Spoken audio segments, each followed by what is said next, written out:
Hello and welcome to episode number 700 of Smart Podcast Trashy Books. I'm Sarah Wendell, and my guest today is Amanda Matta. Amanda is a debut author. Her book is coming out in 2027. She is a media commentator, a royal analyst, and an art historian. Now, I have mentioned Amanda before, specifically her podcast, Art of History, which I love. In each episode, she focuses on one particular piece of art and explains the history, the context, the symbolism, and even gives details about how it was made. I really like this show, and I thought, hang on, why not have Amanda Matta give the art of history treatment to some classic old school romance covers? It was very fun. I'll spoil it right now. It was terrific. It's big fun. I'm so excited to share it with you. We also discuss royal watching, racism, influencing, commentating on popular culture, Henry VIII's codpiece, art history, and more. As I mentioned, this is our 700th episode. Yay! And it will be both video and audio. Now, the audio will be available on your regular podcast feeds. If you are listening to this episode because it arrived in your queue, hello there. This episode will include both of us discussing and describing the covers in question. However, on the video, you get to see both of us, and more importantly, you'll see all the covers. There will be a link in the show notes should you wish to watch it on YouTube, and I hope that you will. The new software I was using to edit the video was a bit exasperating and also very fun, and I'm still working on that learning curve, so I hope you enjoy it.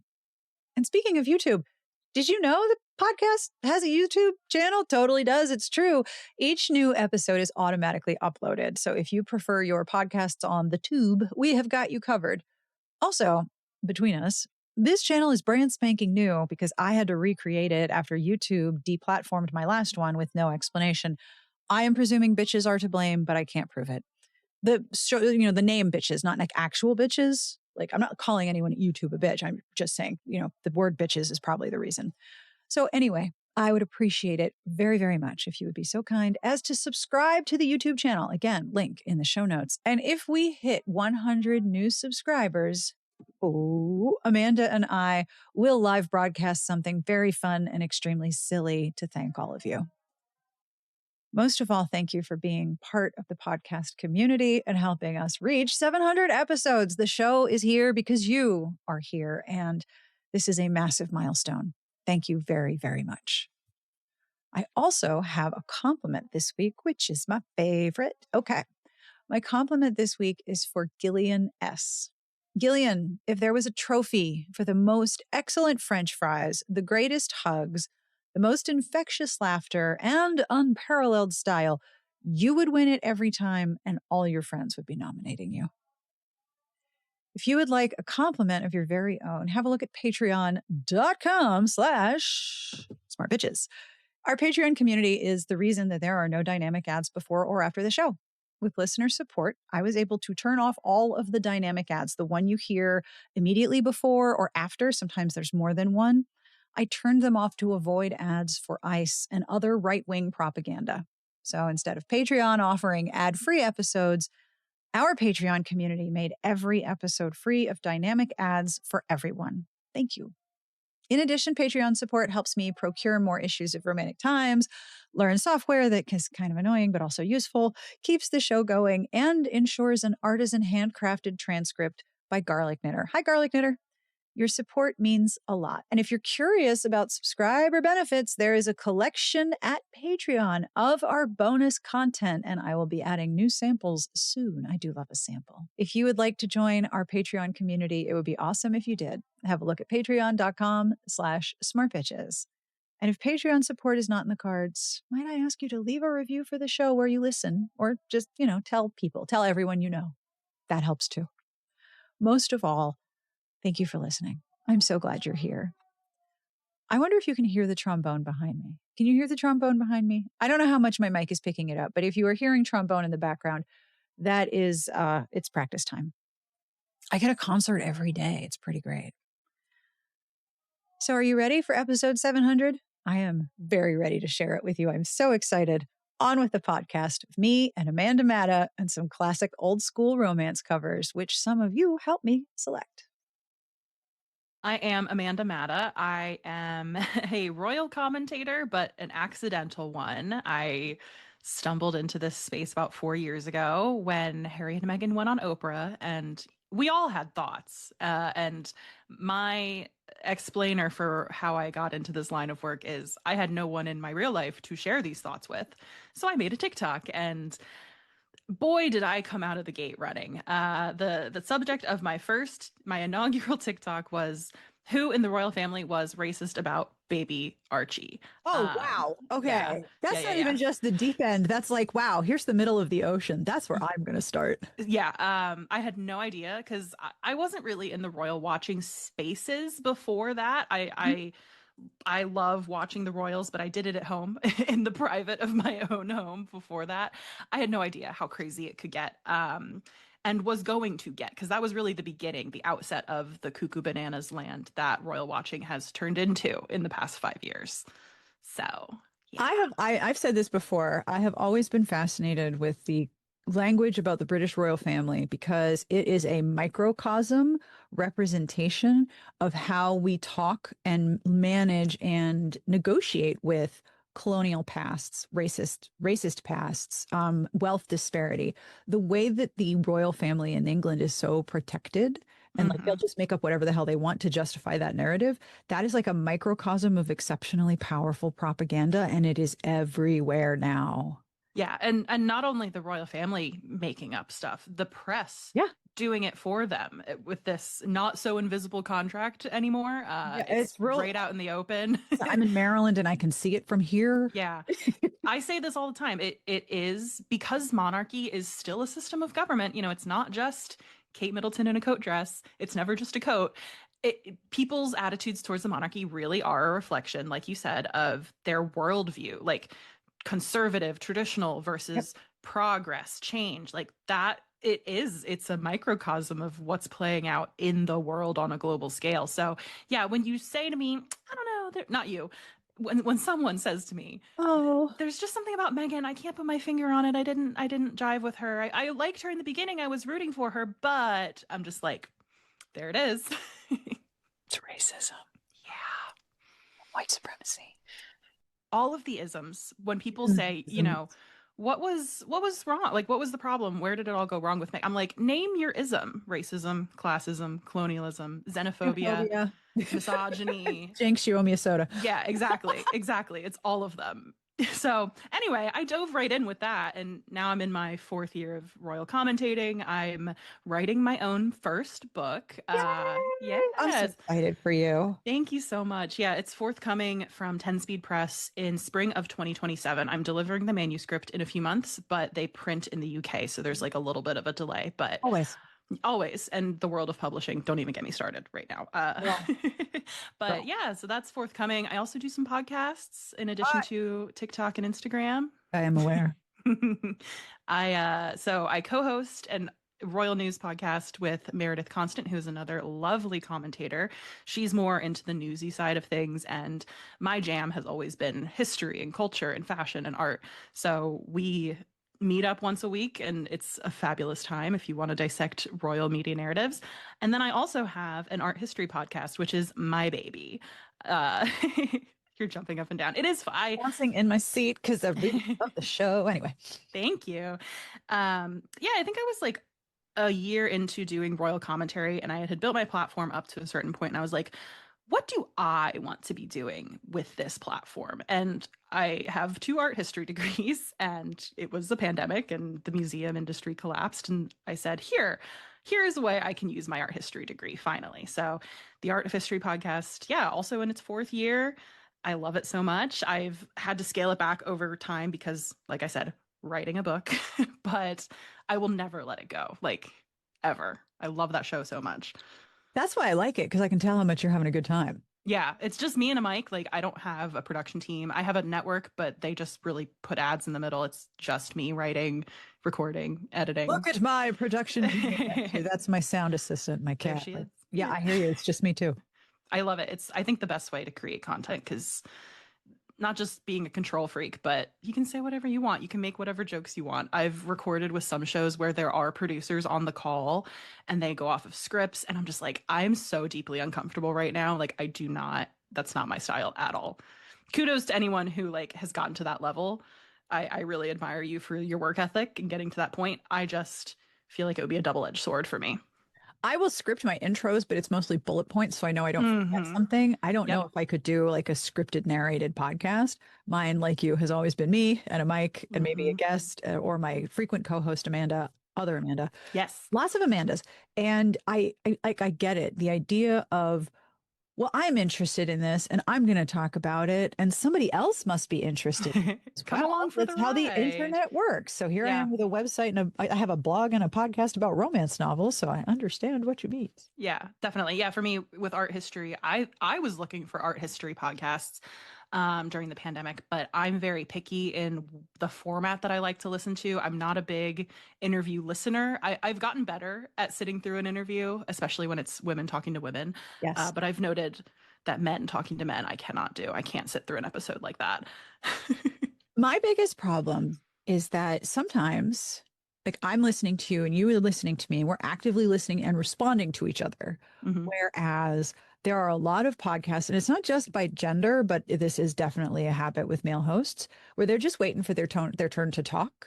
It's like two people are having conversations at each other, but they're not actually talking to each other. I can't do that. Yeah, I yeah. can't do that either. I They get it. have their talking points. And I don't know if it's something with like the rise of AI, like spitting out a script or something. They have these one-liners they want to get in. And I've noticed that like over the years as well. It's just like, this is not a conversation I would I would participate in. I do not want to sit and listen to it. No, it's like listen But to people think out loud. I don't want to do that either. I don't have that problem with this show or my own. Yay! We're So winning. I first, before I forget, I want to make sure you're aware of Tressie McMillan Cottom, right? You No, have to know. I'm not familiar with her. Okay, Tressie McMillan Cottom is a sociologist. She's a MacArthur Fellow, and she is, I think, currently at, I want to say UNC. She's a chaired professor of sociology. She wrote a book about predatory for-profit higher ed, and she also talks a lot about class. Now, she's looking at society as a Black woman, Hmm. and she wrote a really good article about, I think it was during the period of like, where the hell did Kate go?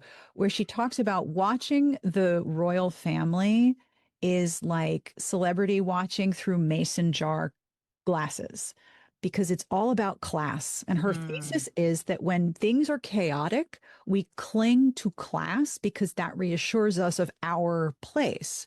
And since the UK, especially the English, are fucking fetishizing class, like it's their most subtle, comprehensive, nuanced societal like delineation.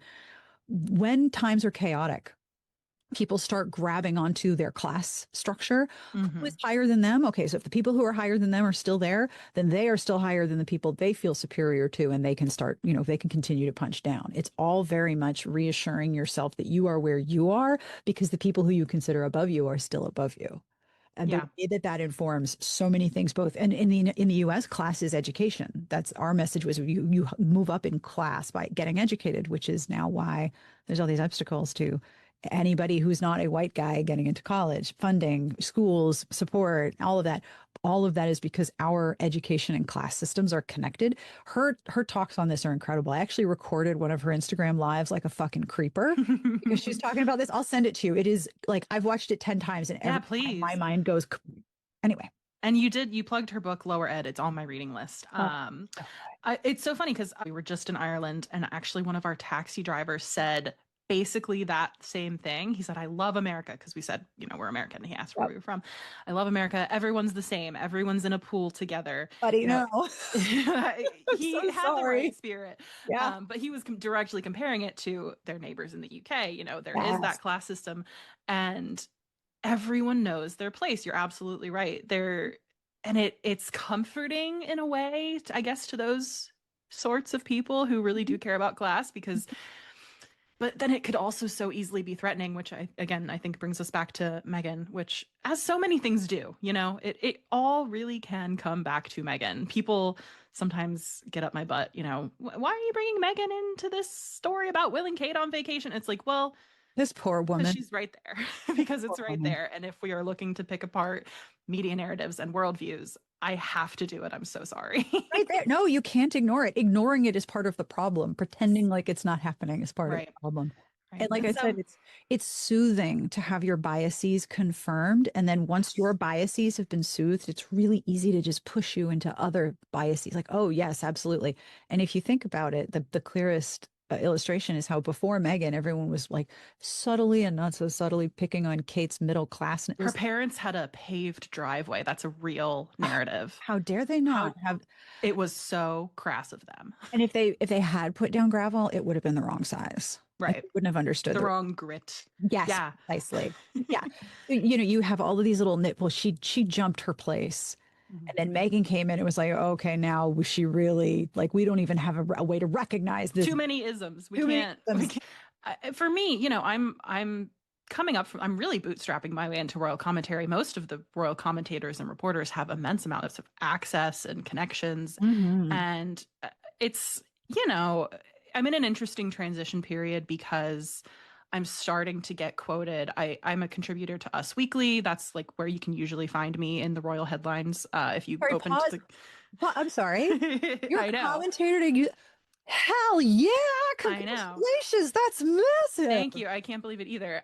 So if you open to the cover story, you'll usually find like royal expert Amanda Matta. I'm like, I'm not an expert. I just like, I know the system. I've looked into it quite a bit over the years, but I get some flack sometimes because I am so vocal about Meghan.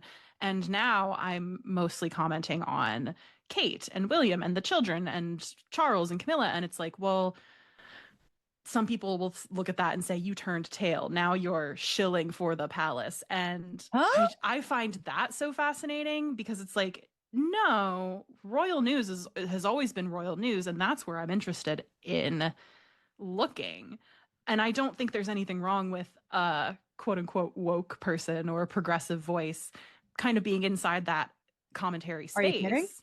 Because Yeah. that's the best way to change these attitudes and combat these worldviews from inside. I actually just saw Kamala Harris was on, was it? It couldn't have been Colbert because Colbert's done a talk show where she was But talking about. Colbert is on the air through 2026, or did he get taken off the air? I'm not sure. It might have been Colbert. It was very early this morning. I was His watching. show is allegedly supposed to run through spring 2026, but the way he's been carrying on, they might. he really is just like fucking I dare you, bro. I wanted to say it was Colbert. It must have been. So she was talking about not wanting to run for governor again because the system is broken and she doesn't want to participate in that system right now. And she was reflecting on, going into the field of prosecution and her family like really questioning being a prosecutor. And the thing she said that stuck out to me was like, I can't change the system if I'm on the outside. Like if we're on bended knee, like just pleading, banging on the door, changing the system, that's not helpful. That's not going to be constructive. And I think the same can be said if we're looking at royal news, royal media as a microcosm of the global stage. Like for that, you got to kind of be on the outside. You got to be the person writing these histories, illuminating what's going on in order to see progress. Well, I have some bad news for you. Oh boy. You are very likely going to be a threat to white supremacist narratives, specifically, yay, royalty. Because, personally, I think royalty is a human rights violation, and this particular one is a white supremacist prop. But also, you're going to be a threat to established media in the UK, and they don't like that. Yeah, Richard Eden. Richard Eden for the Daily Mail. Good. He has a beef with me.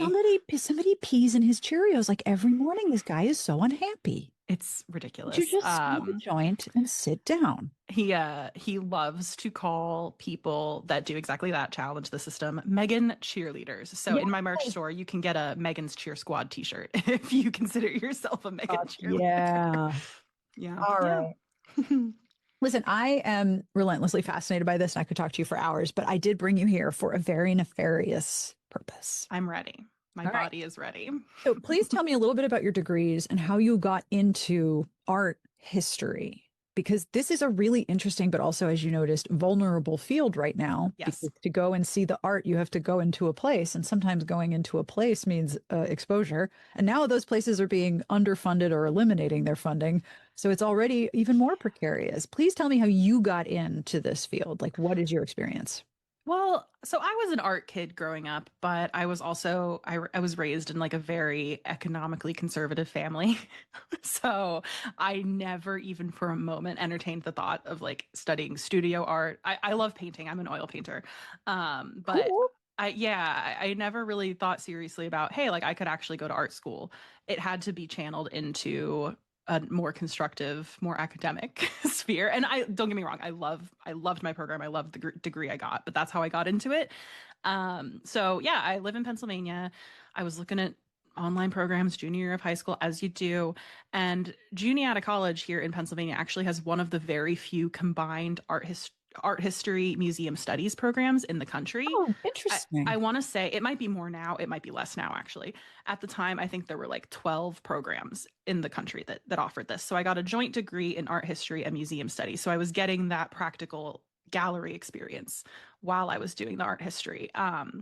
And I absolutely love it. I really fell into the education side of things. After I finished my bachelor's, I went on for a master's in, oh, it's like a dual program at Drexel. It's art administration and museum leadership. So both museum Wow. governance and like running an art gallery were in that program. And So art then COVID politics. happened. So Yeah, they art give you politics, art and politics. Here's liaising the with a art. board. I had a whole Yeah. course on that. Yeah. Oh, So dude, you had a course on liaising with a board? Oh, man. we just did case studies on, hey, what if your board like won't talk to each other? What do you do? Like it was fantastic. Oh, that's comprehensive Yeah. because I Yeah. have met many a board that was much dysfunction. Yeah, it was great.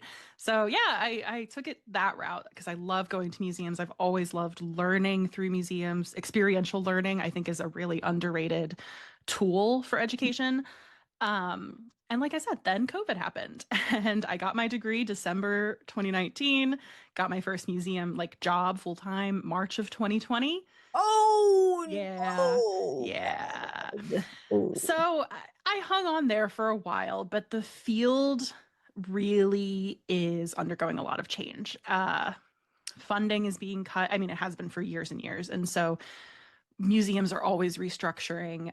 The museum I was at, it was really more of like a science education center. And I was writing curriculum there for about 2 years.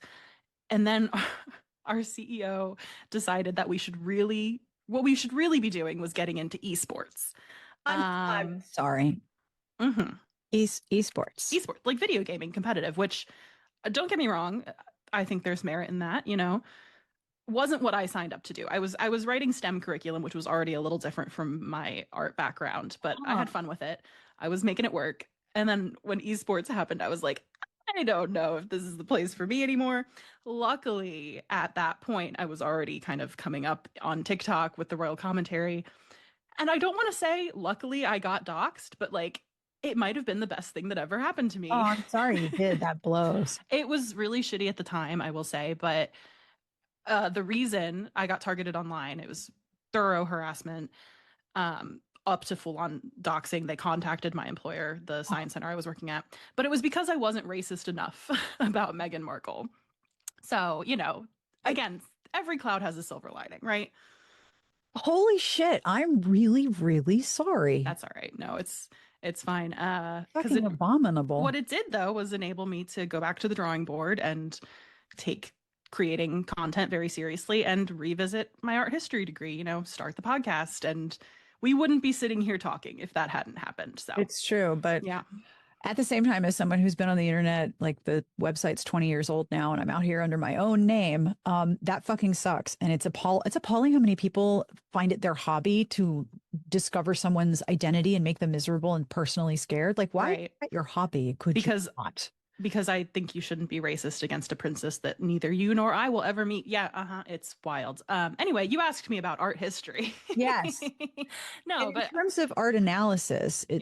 it sounds like so. If I understand correctly, the art history part is how did this particular style, where is this particular image or this particular work located in a larger timeline? But also, Hmm. what does it mean and what is it saying? Because Yeah. things that are art that endure tend to have a lot of nuanced context.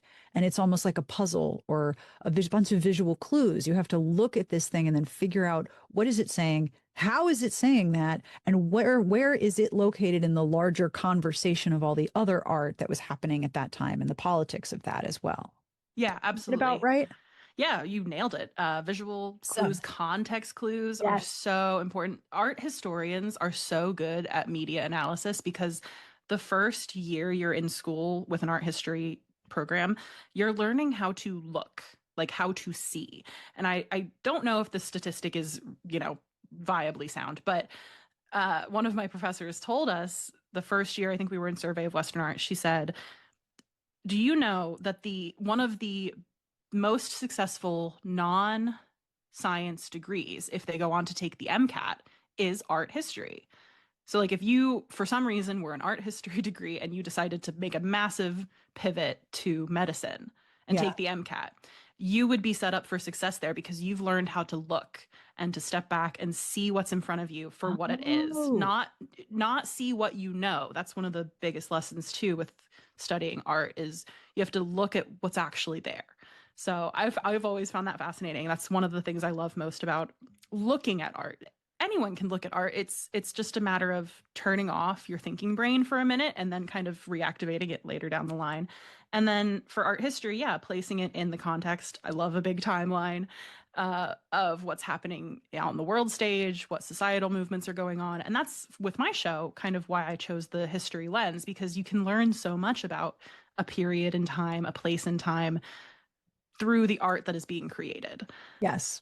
Like Yeah, when you did a deep dive, forgive me for not remembering the name or looking it up it's all before, right. but dead guy in the bathtub, Mm-hmm. stabbed. Marat. Yeah, the death of Marat. Thank you, dead guy in the bathtub. Mm-hmm. That's what we're friends. That's how I call him. Not anymore, you're not. No, it's true because he's dead in a bathtub. Yeah. One of the things you talked about is how that image has sort of become a shorthand image for rebellion and uprising and organizing. It has a very subversive tone because of what it means. And if you don't know that, it's like, oh, dead guy in a Yeah. bathtub. Okay. Martyrdom. Yeah. Yeah. Yeah, he was seen as a martyr for the cause of the French Revolution, and I mean, it's been parodied so many times because of that. I'm waiting for Stephen Colbert to put his face on it, you know what I mean? Like I feel like that's coming up in the zeitgeist. Speak that Yeah. into existence. I might have to make it myself. We'll see. Yeah, I don't know. It's an often overlooked lens to learn about history, a very accessible way to learn about history, which is why I love it so much. And for me, it also led me to the royal commentary because I was finding that when I was studying art, I was always drawn to the stories of royal patrons, royal portraits that maybe were a little subversive or where there was like a hidden backstory. So then it all just meshed together in my weird content geared before I even knew it brain. Listen, I have that same brain. I run Yeah, a website and a podcast about romance novels, but I'll take right. whatever the hell I want. That's interesting because it's my brain. I also think in terms of royals, correct me if I'm wrong, Mm, but when you were an artist way back in the day, you yeah. were either a patron or your patron was either the church or a royal or a really wealthy person who wanted to Hmm. show off their wealth. Like that was how you made money, Hmm. right? So you kind of Yes, had to flatter all these people. Whoever was your patron, you had to make them look royal good. So there's a lot of royal portraits out in the world for that reason, made by really prominent artists. absolutely. And art for expression's sake, art for art's sake came way later, Way like later. 1800s, like the very beginnings. The Impressionists were some of the first to, the Realists, the Impressionists were some of the first to kind of strike out on their own because the patron system was no longer serving them. The Academy in France and others were barring entry to anyone they didn't see as towing the line, as following their very academic standards. Wow, there's absolutely like no parallels to the current day. Mm-mm, no, I. None. Wow, Mm-mm. what an archaic and weird thing to do that we don't see anymore. Yeah, we always see this like death burst, this extinction burst with Yeah. these institutions, I will say. And then things get good for a while. So They there all is hope. There is hope. die en masse. So, question, and then totally okay if not, but are you a romance reader? So I am a romance reader. Yay! I've had an up and down history with fiction in general Oh, me because too. art historian, royal commentator. I got to read a lot of nonfiction for that. And in the past few years, I've really fallen off and I've taken a really conscious look at what I'm reading in the past year and tried to like inject some novels and romance back into it. It's slow going, I will say. I have listened to audiobooks like never before, Oh, because I think that counts towards your reading goal as oh, well. don't let anybody tell you you're not reading. You're putting a narrative in your head. Like, come on, Yeah. absolutely reading. Yeah, but no, I love a romance book. When I was younger, I was a big fiction reader. I used to sneak books when I had two brothers and we had one shower at my house and we took our showers in the evening. I used to sneak my books into the bathroom and I would sit between the shower curtain and the liner and I would read because it was peaceful And and nobody was going to bother no one you would if you were bother in me. And I had my little books. all these I damp books. My little fantasy books, yeah. I wasn't a flashlight under the covers kid. I was a read between the shower curtains kid. I don't know if that's anyone else can relate, but I've been trying to like rediscover that. And luckily, I rent my own apartment with my fiance, and I can just read on the couch, and Yeah, he knows not to bother me. But always hang a shower curtain if it makes you feel more at home. put the Put the liner. rain sounds on in the background. Yeah, Just recreate it. Recreate your own little nest. So yeah, you are familiar, because I also know you work at a bookstore. You are I familiar do. with the romance genre, and you're familiar with Yes. what it used to look like. Oh, am I? So my mother, God love her, she's still with us, but I won't tell her anything about this episode. She's not allowed to listen. So she had a shelf of romance novels when we were growing up, and they were just right there in the living room, which kudos to her. Yep. And that was part of my, shall we say, self-discovery as a tween teenager. Very common. Skye O'Malley. Oh boy, you just jumped right in. I Yep. dived right again, as I do, right in the middle of the ocean. They were right there though. So like, come on. The Bertrand Small, I think there was like a fairies series. Anyway, so that was my early exposure to adult romance novels. And I remember flipping through them and being like, oh, because I was like looking for things to read. I love to read and I had read all of my books. And I remember stumbling upon, some of these scenes Oh and yeah. thinking, does my mom know that these that these books are so smutty? And Yes, obviously she she did. does. That's why they were there. That's why she kept him, because it's Guy Right, O'Malley. right. So yeah, that was my first exposure to romance. And like I said, I'm getting back into it now as a 30-year-old woman with my own purchasing power. um, yeah, it's been a wild ride. This makes me very happy. So what we are going to do today, I have sent you a file full of some old romance covers and some art, and I am very excited to hear your thoughts, both as a person who understands how book marketing works and a Sure. person who understands how art messaging and art communication works. I Yeah, don't think it's art marketing, but the cover is doing something. some heavy lifting. Yeah. There's some heavy lifting because, I mean, a book cover has a lot of work to do. It has to grab your attention. It has to make you be, oh, what's that? It has to communicate some very basic things like genre, character, that kind of thing. It's got to Vibiness. Yeah. totally the vibe. It's got to communicate all that very quickly when you glance at it, and your Yes. brain has to process all that information. And as I've talked about many times, the history of romance cover art is so fascinating. Like, I have this little secret idea to make a coffee table book of the history of romance cover art up to like the 2000s, Oh, you should do it. because a lot of these cover artists are dying. They're older because they were working in the 70s. But this was all originally, it was all oil paint, and they would take a bunch of photographs as sort of model images, and then they would develop all of these different things for the covers. But this is all originally oil, and then it became digital, which meant that it was faster. But you would have, full works of art on the cover of your book, and you can find them for sale now, and they're friggin' dope. Okay. So we're going to look at some old ass covers and talk about what they're doing. I love this. I'm so excited. You have no idea how extremely excited I am. All right. I'm going to share my screen, and I opened up. Okay. So you're currently seeing A Heart So Wild. Sure am. Okay, so this is the original. Like, this is what I found. The problem with a lot of these is, unless you own them and you scan them, Mm-hmm. they're not like the greatest of resolution. But I did find a better resolution version of this one. I do think in a way though that lends some mystique to these covers. It's like Vaseline on the lens, right? I love the vibe here. But okay, higher res, let's do it. You ready? Yeah. Oh yes. Yeah, so Ooh, this is a scan. So this is actually a bit overexposed. This is a scan of a hardcover version of this book that is for sale.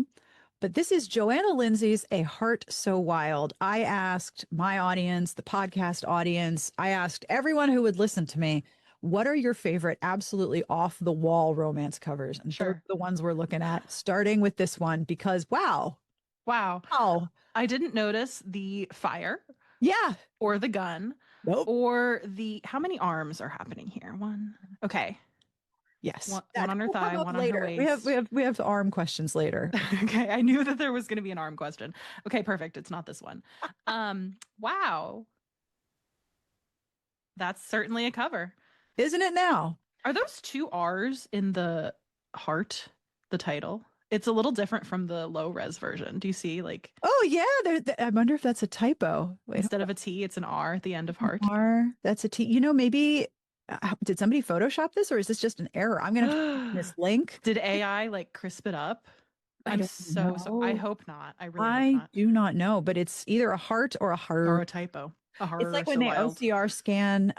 No, those letters are totally different. It's like when they OCR scan old text and arms becomes anus. It's really fun. So first of all, I'll leave the higher res one on, even though the title isn't correct. Have always thought that this looks like Barbara Streisand. You know, crispy jawline, Yeah, a nice profile, very strong profile. the blue eyeshadow. This is vintage Babs. So Babs is in a pink low cut dress. It's like a deep, deep scoop neck. Mm-hmm. She's got a little tie on the sleeve there. She's got one leg out. Nobody, forgive me for being crass, the Mm-hmm. fire is very close to them. Neither of them should fart. It would be a bad idea. The fire is right behind them. And also that Yeah. tree looks dead. There's a lot of flowing hair and fabric Yeah. to be this close to a fire. Tell me what you see when you look Oh, at this cover. Like, what is it saying other than these people are horny? I mean, that's the bottom you message. know, I love a draped woman, and we have that here. We sure do. She is draped over. He is. If she, if he let go of her, she's on the floor. You know, she is limp, which I love, but a lot of tension in the neck because you gotta have it. Very So many true. emotions being communicated here. Wow. I'm just trying to take it in. And the face is saying, no, don't. But the body language below the neck is saying something different. Yes, very much so. You're right about that. He's very interested. He's actually lifting the shoulder of her dress off. Like it looks like he's Oh, looking over her carotid artery to see how big her boobs are. Like what's going yeah. on in here? He's Yeah. lifting away the bodice of her dress, and she's got one arm behind his head, even though she's turned around. And this really does, yes, Ooh. exactly. It Ooh. does represent the tension, I think, of romances at this time because these were published right after the first wave of feminism. Like, we all Yes. got credit cards and had bank accounts in our own name, and But don't we all just want to be ravished by a man in blue jeans with a hip holster? I mean, exactly a very come on. erect hip holster. But in a lot of these books, the heroines weren't really. It really wasn't going to be accepted by the reader for the heroine to have horny pants Hmm. and to be sexually adventurous or even sexually interested. Sex had to be visited upon her, so she has to both Yes. communicate willingness, but also not so much willingness. I mean, I have to say, given my first exposure to this type of romance was Sky O'Malley, like I've picked up on that from the beginning. It's like baby, it's cold outside syndrome, right? Like people Yes. love to say that song should be canceled. It's about non-consent. It's like actually the big brain take is that this was how we communicated our desires. We played this game of no, don't, but maybe. And I'm not saying we shouldn't update our language to reflect that, but as a time capsule, I think these stories were always formatted this way for a reason. Yes. You're bang on. Yeah.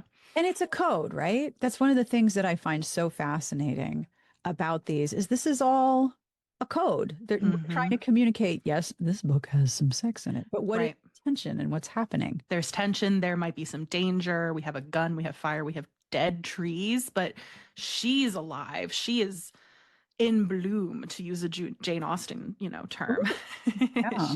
she's she's being brought back to life, dare I say. And she's also the brightest thing on the Mm, page. Like one of the thing I notice with a lot of these images is that you have obviously artists have ways of directing where you're going to look and directing where your eye is ultimately going to go. There's a journey that you take yes. visually that has been plotted by someone. Hmm. And because she is the lightest and brightest thing on the page, she's the thing that stands out. Hmm. Absolutely. And we find this in art history a lot too, especially in like Baroque art, where we have something called tenebrism, where there's like an extreme dark and an extreme light. It was kind Ooh. of inspired by stage lighting. And that's exactly what's happening here. And then you have her bright, pale skin and the curve of her body. You can move your eye with her body and it moves you around the composition. And that's something like the old masters were doing. And we see it here on a Joanna Lindsay cover. I love it. This is McEnnis, and he Okay. passed away recently. Oh. You want to see something super sad? Oh, So yeah. a lot of romance readers, really myself included, although I understand that they are vintage and not applicable to today's marketing environment, a lot of people miss these covers, myself included, and because one of the reasons is this is what they look like now. Oh, Oh, that's a and bummer. right, the new cover is a photograph of a blonde woman, She has iPhone face.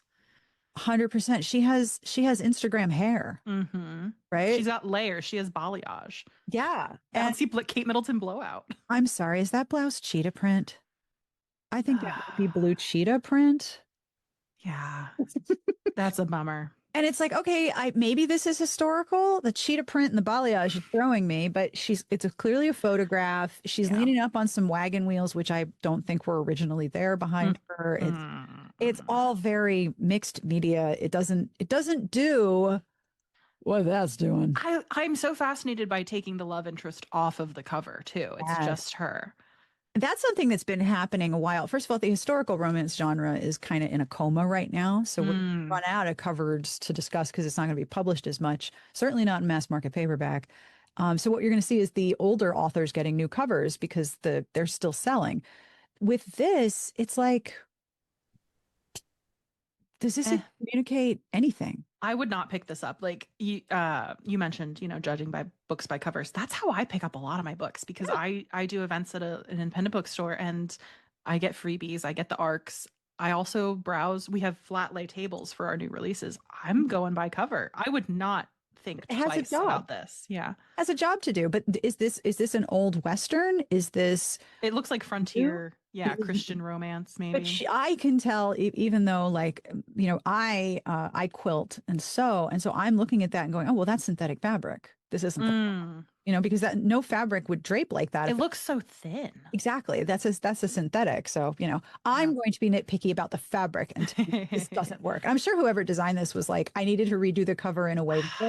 We're also flipping back and forth between having the hero only. Yeah. A lot of contemporary romance is just the hero. He's often very shiny and very muscular. Single women on the cover is less and less common. Interesting. So, shall we move on to the next cover in our collection, which is Please. one of my. Are you ready? No, but yes. Okay. Now, are you old enough to remember Lisa Frank? Was Lisa Frank relevant Hmm. to you? Oh, Okay. yes. I do not mean to be condescending. No, it was elementary school for me. Right. But I Middle had high some school. folders. Yeah. All right. So here you go. If Lisa Frank Mm. threw up on a Hmm. cover, could you just describe what's going on here? This is A Certain Magic by Kathleen Morgan, best-selling Okay. author of Fire Queen.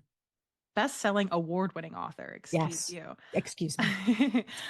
So, okay, Golden Pegasus being oh, no, I don't know if anyone's actually holding the reins. Flying us through a pink and purple sky. And on said Pegasus, we have heroine with heaving bosoms. Mhm. Again, getting a crick out of her neck, leaning back onto a hero, Yep. sitting behind her on Pegasus. I've just noticed the sword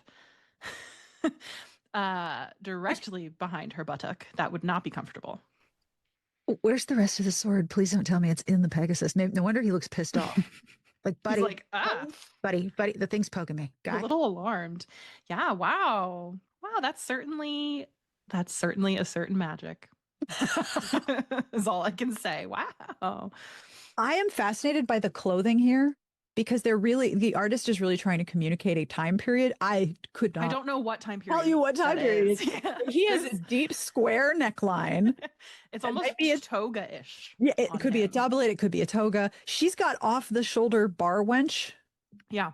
kind of style. It's Snow White, but make it sexy and Yes. take away the blue colorway. And that is the Wow. most decorated horse. He's pimped out. He's I got love bling.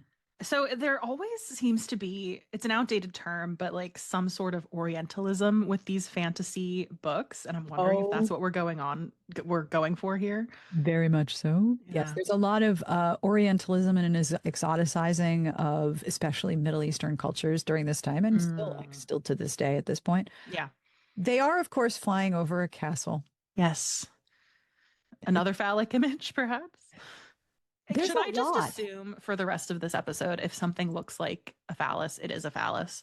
I mean, I think that's a safe assumption anytime. Save myself some mental Yes. energy. Yes, but like every single one has something, right? Yeah, there's always something. Like if we go back to A Heart So Wild, we have a gun, we Hmm. have this tree, we have like her body in a long pink line. Like, okay. Yeah.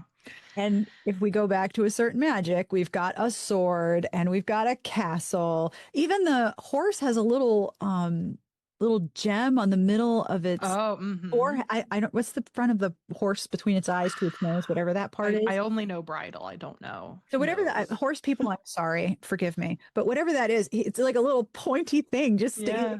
It's like adding on a unicorn horn. Yeah. And It's only even if got it's wings. not, even if we don't have phalluses explicitly, there's always a lot of like triangular imagery Yes. too, which I think, Oh, you're right. whether it's subconscious or not, is a more ancient symbol for like male virility. You know, the triangle Really? upright and then the triangle down or like an open V is female typically. Um, Oh my, I see a blew lot. my That was mind. as I was flipping through the ones you sent me, I saw a lot of that triangle orientation, which again, in our history, it's a very commonly used format because it's the most structurally sound shape. It lends stability to your image. But I'm just thinking here, the people, the man and the woman, are making a little triangle shape. Mm-hmm. The horse is making a little triangle shape with his ear there. And then you have the castle at the bottom. I don't know, triangles. And the metal medallion bridal decoration is a triangle pointed downward just below the horse's chin across Oh, the neck. mm-hmm. Those little gold circles are in a open bottom pointing triangle. I'm just saying, You're just saying, I mean, it's there. You can believe us or not. for all that have eyes to see. Okay, the triangle part just blew my mind. Like my brain is like Jiffy Pop right now. Even the decoration on the chest strap of the horse has downward pointed triangles on it. Holy cow. There Okay. it is. So speaking of phallic, here we have When Love Awaits by Oh, Anna yes. Lindsay. Now, I thought that this was reminiscent of Klimt. Ooh, mm-hmm. Do you think so? Yeah, absolutely. Klimt, or I mean, it even goes back farther than that. Obviously, all art is derivative. Mhm. Greek sculpture, Hellenistic sculpture, which is Greek sculpture with like a little bit more expression mixed in. um, It's Greek sculpture with feelings. Once they realized like we didn't have to be so rigid, they got a little bit experimental. I love it. I thought that too. I don't know if it was this one specifically, but maybe it's coming up. Yeah, there's definitely a clear throwback to these images of love and romance. I thought of Sleeping Beauty Ooh. when I looked at this one because growing up, I had these paper dolls by an artist, I think who worked in this era. I cannot remember the name for the life of me. But his Sleeping Beauty was very, very akin to this cover model. And again, she is the lightest thing on the page. She's very, very pale. She's very blonde. And decked out in pink and purple, which I don't know if, again, synthetic fabric wise, we could have obtained in the medieval era. I Very love the flowy. pink and purple covers, though. That's like, give it to me. It's so good. Oh, if it's not fuchsia, is it Hmm. romance? Is it even Or romance? why are we even here if you're not including fuchsia? If there's no fuchsia, well, I'm just leaving. But again, with the phallic symbols, we have a big old sword. Oh, A castle with a tower. He's got a little helmet over. Is that a helmet? Maybe it's a yep. trash I think it's a can. No, I think it's a helmet with a plume. I was just at the Tower of London recently and walking through the arms and armor. You can see Henry VIII's helmet and also his codpiece. I So know. He was that's top of really, mind for me. really compensating for something, wasn't he? How many people buy tickets to that? Be like, all right, let's go see this guy's groin. And it's eye level if you have children because they put the suits of armor up on little platforms, so it's like right there. Yep. I overheard many an uncomfortable conversation.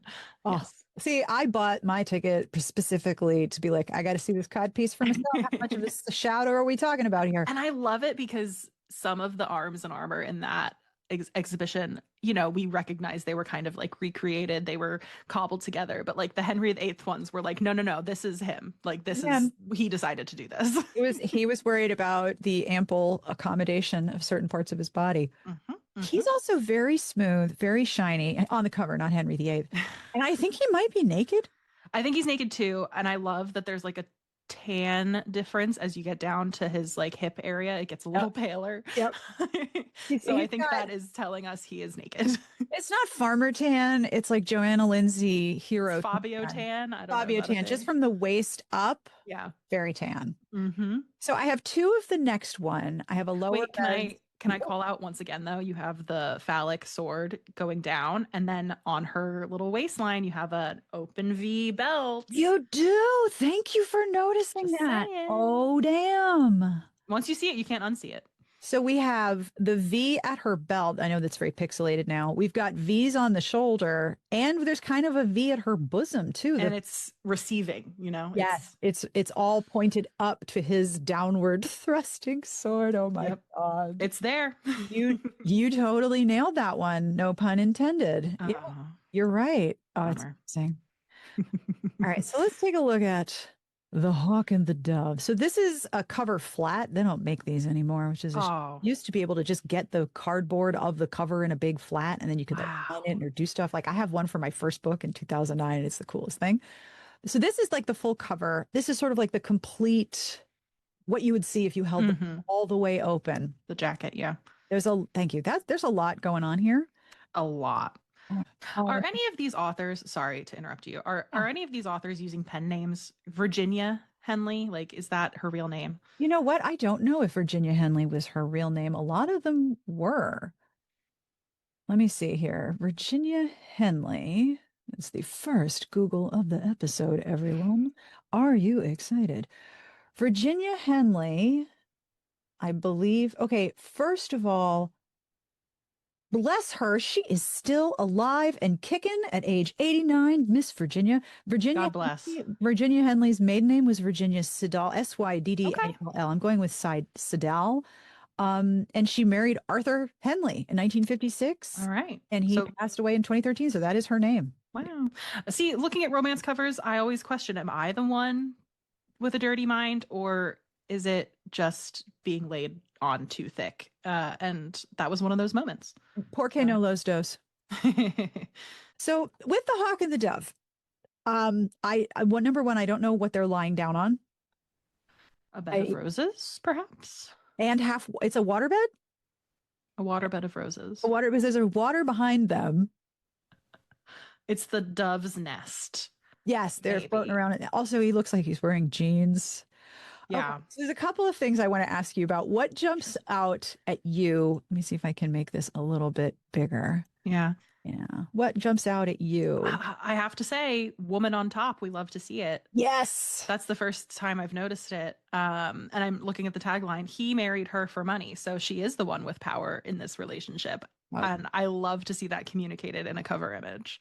Look at all the jewels and the fabric Yeah. and the amount of fabric. Like the amount of fabric as a signal of wealth always grabs my attention. It's coming back in fashion right now, Oh, yes, it really is. which I think is telling as for the era that we are in, that excess of fabric and materials is on the runways. Yes, especially because as someone who buys fabric, a lot of this fabric is printed overseas and has become very expensive because of tariffs. We don't have a lot of fabric. It's the next status symbol. The next Anyway, symbol, fabric and food.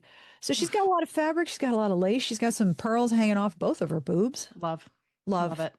But I mean, unbound hair, because is it even a romance cover if your hair isn't loose and flowing? yes, 100%. We have a little castle, but we also have some ship masts. Mm, Now, here's something that I would love to ask you about. please. If you look at his finger, the one that is not grabbing her thigh, Mm-hmm. there is a tiny bird on his finger. Yeah. Why? To show that he's gentle. He's so delicate and has soft hands. That's the female gaze right there. Look at how Little birds come down to land on his finger because he's such a tender-hearted soul, is what I'm assuming. with nipples like dinner plates. Sure is.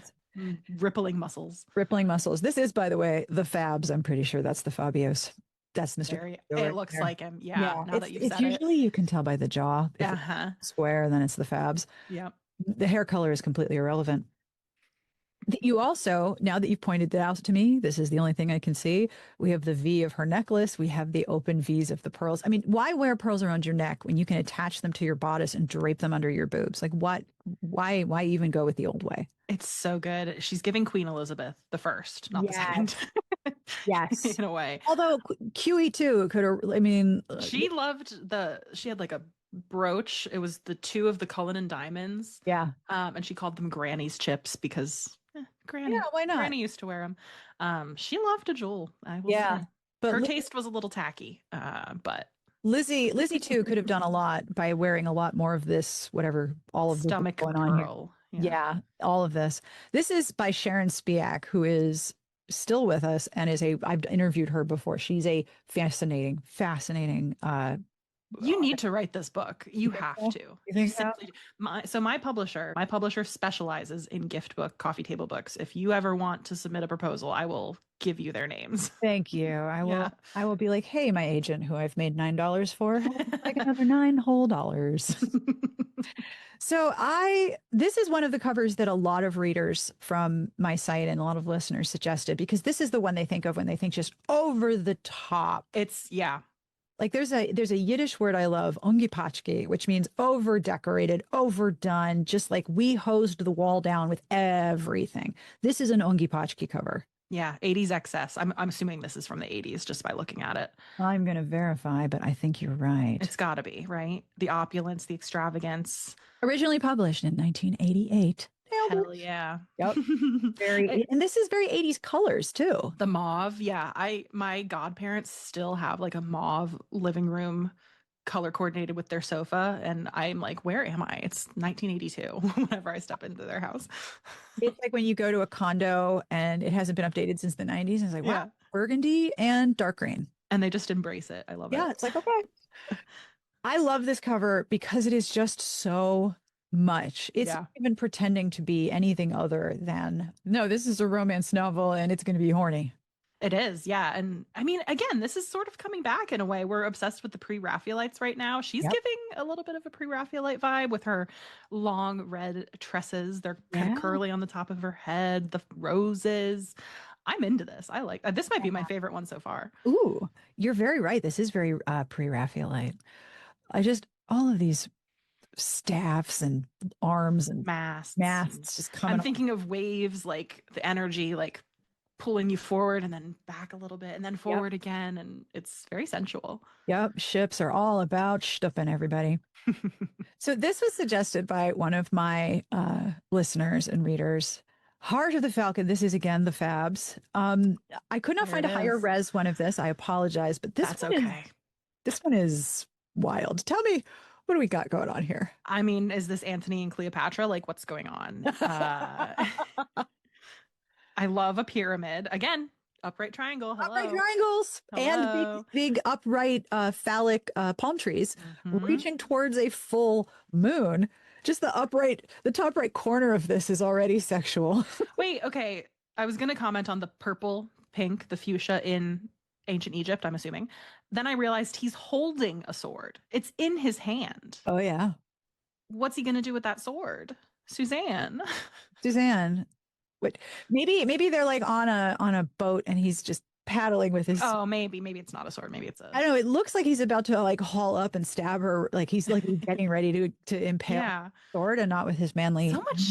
So much like potential energy here, like with that in his hand and his rippling back muscles. Like it's very evocative of like they're in the moment, kind of swelling is the word I want to use. I don't know if that's Which is quite a right. perfectly acceptable way Yeah. to use in this context. Wow. Absolutely. Wow. Also, irises are some very vaginal flowers. Mm-hmm. Yep. Yep. Georgia O'Keeffe has There's a entered lot the of key Georgia chat. O'Keeffe. But I Yeah. mean, look at the number of open irises just folding around them. It's incredible. It's encouragement from nature. It's divinely ordained that they shall They shall stup. they shall visit Bone Town. Wow. She's made up to the gods though, and I love her little earring sparkle, just so you know that this is a Yeah. wealthy woman. Yep. And it's very costumey. Like you know It that is, yeah. costumey, but at the same time, it's like, okay, I know the era, I know what's happening. There's a lot of tension. What's going on? We didn't try to make it naturalistic. We just went full send to like this is our interpretation and you're gonna read it. Like Mhm. you're gonna read Yep, 100%. it. Now, this one I have a special affinity for just because this is the art that I have on my wall. Okay. The larger version, I don't know if you can see over my shoulder, there's a garden behind them and there's a very phallic gazebo. Yeah, Mm. it's kind of hidden in the glare. I'll have to find a better picture of it when it's not like the sun isn't coming in this window. I wonder how many of these images like were originally expanded and like Oh, we don't know because they're on a book cover and we can't get the originals anymore. yeah, you have to really go to an old bookstore, like a used bookstore that has bunches and bunches of the, big fat paperbacks and then open them up because usually the art goes all the way across the Wow. back. Yeah, it's like one piece. And if you see some of the original art, there was an exhibit, I want to say it was in Yardley, Okay. Pennsylvania. It was last winter. So I drove up from DC because I was like, I'm not missing this. It was all one artist's cover art Wow. and then paired with the books that it ended up on. But a lot of them were these huge landscape oriented pictures, two couples going to Bone Town, maybe a little miniature vignette of them for the spine. And Mm-hmm. then the rest of the setting had this big empty space for the cover copy. Like they're just Yeah, putting I it in. love that. That's how they were all designed. This one, that's John DeSalvo. I have a special soft spot for him because when I was writing my first book, The Smart Bitch's Guide to Romance Mm-hmm. Novels, I reached out to Fabio. I reached out to some other cover models. John DeSalvo was the only one who emailed me back and answered my questions. And Bless his heart. he's super chill and into it. One question, and we haven't seen a lot of that on these covers, but one question that has always made me confused is there are so many romance heroes who have their shirts open but still tucked in. Like who Yeah. unbuttons the shirt without pulling it out of your trousers first? Like I don't understand. And It's I'm the like, heat of the moment. I don't yeah, know. he's like, it's like, it's the tension. Mm-hmm. Now that you've said that, it's a V. Of course, that's why. It's Leading the eye, and leading the eye down to the that's what we have here as well. Can I just say the well, well, yes. the what is this? I want to say shoulder belt. I know there's a word for it. Is it a quiver? Are there arrows involved on the back? I don't know.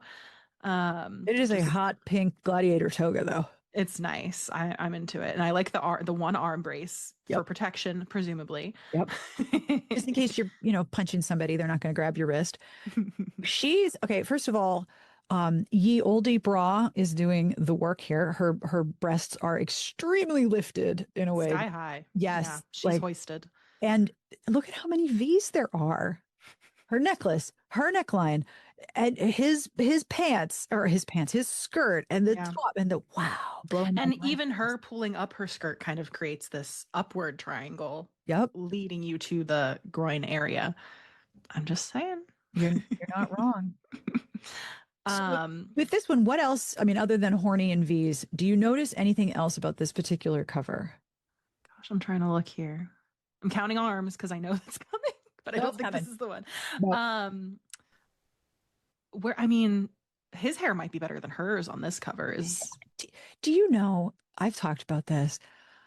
I used to think when I was a kid, because I was born in the mid 70s, so like the big like purple fuchsia giant bosom romance novels, well, those were the ones that I first started reading in like the early 90s. I really thought that when I grew up, when you reached adulthood, your hair just did that. Like everything that's happening on a romance novel cover with the long, flowing, never frizzy, never tangled, even though they're on a ship hair. That's what your hair was going to look like when you were an adult. That's not what happened.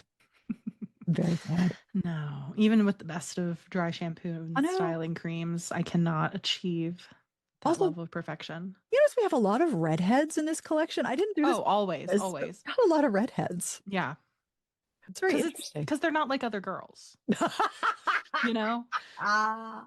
They gotta be, our heroines must not be like other No, they can't girls. be like other girls. That's silly. All right. So the next one is one of the most legendary covers in romance. This is the one. This is the one, Castles in the Air by Christina Dodd. This woman is my avatar on a lot of places. You remember like back in the day on the internet, you could set an avatar and it would kind of follow you through all the different comment sections. Yeah. This was my avatar, this woman, because if I had 3 arms, do you have any idea how much I would get How done? powerful you would be. I would have so many things going on. I would be the queen of multitasking. But yes, this is the woman with 3 hands. There they are. Yep. Wow. Okay, so I love there's tension in that too, in the fact that she has 3 arms. You have the one that's down by her side, Yep. Holding her and up. then the alternate was holding the man's hand. So it's a question of do we want her to be being ravished or an active participant? Yep. I think there's something there. There's a duality in these 3 hands. And then the one, of course, she's just trying not to fall over Yeah. on the other side. I always wonder if the people on these covers are like, oh, rocks? Really? Really rocks. Really? Yeah. We're doing it on rocks? Again? Do we have to? Like, what if we didn't? And I wonder, like, with the models, were they brought into a studio to do these poses, or are we actually referencing something like Greek sculpture? Because there are plenty of Greek sculpture. I'm thinking Cupid and Psyche as a reference. You Yeah. could bring it forward to Rodin. He has a couple of making out couples. Are we just referencing for poses and then the faces are the models? I would love to be like a fly on the wall for one of these sessions. From what I remember from my interview with Sharon Spiak, the models are hired, but it's very specific models because much like doing an interview with someone you know very well, but you're having a pretty like, intimate conversation, you have to like get past the initial small talk and have a deep conversation with someone you don't know. These models have to act like they're super into someone they don't know. Right. And they were telling me that they started having favorite models just because they understood how to make this work. Sure. And also they had good chemistry with Chemistry. Yeah, that's what I was people going they to were say. working with. So there was one period when a famous soap opera actress named Ewa de Cruz was on all of them because she was just so good at cover modeling. But they take a whole bunch of photos and then the artist will paint based on those photos. I wonder if this is the pose or it's also, this is the pose and this is the piece of classical art. I have one Right. that I really wonder is like, okay, were you really leaning into classical art here? Right. Yeah. That's so interesting about like, and I wonder if there were certain pairings of models that would work Definitely. together, like kind of like a Dave Franco and an Alison Brie. Like they just know they worked well together. They Yep. have good chemistry and they look good on a cover, damn it. The McAdams and Gosling of romance covers. Oh, Yeah. absolutely, there were. Anyway, back to the 3 hands. Do we know why this happened? I think it was an artist mistake that no one noticed. No one caught it. The author, Christina Dodd, has a whole page on her website. Like you find out that your book cover has 3 arms. What do? You tell everyone. Yeah, it's brilliant. I You love it tell so much. everybody. Yes. One, It's two. so good. And even without the third arm, this is clearly like a Knights Templar plot era. Like he's got chainmail, he's got a big red cross on his chest. There's a lot of V action and all of that. She's got half off the shoulder and half square neckline. Yeah, he must be really pulling for that type of dress with that embroidery around the shoulders to be slipping off.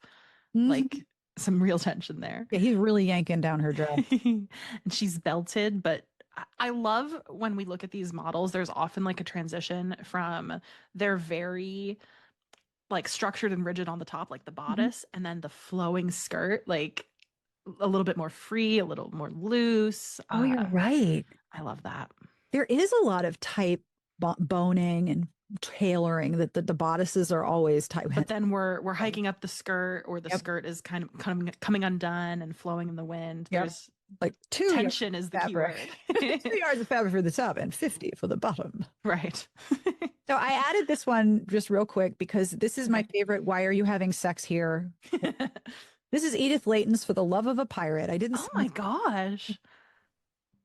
That would hurt so that would be so painful for everyone involved. They're Yeah. on spiky rocks. He is kneeling. She is also kneeling and putting her leg up over him, but there are these massive waves behind them that are about to drown them both.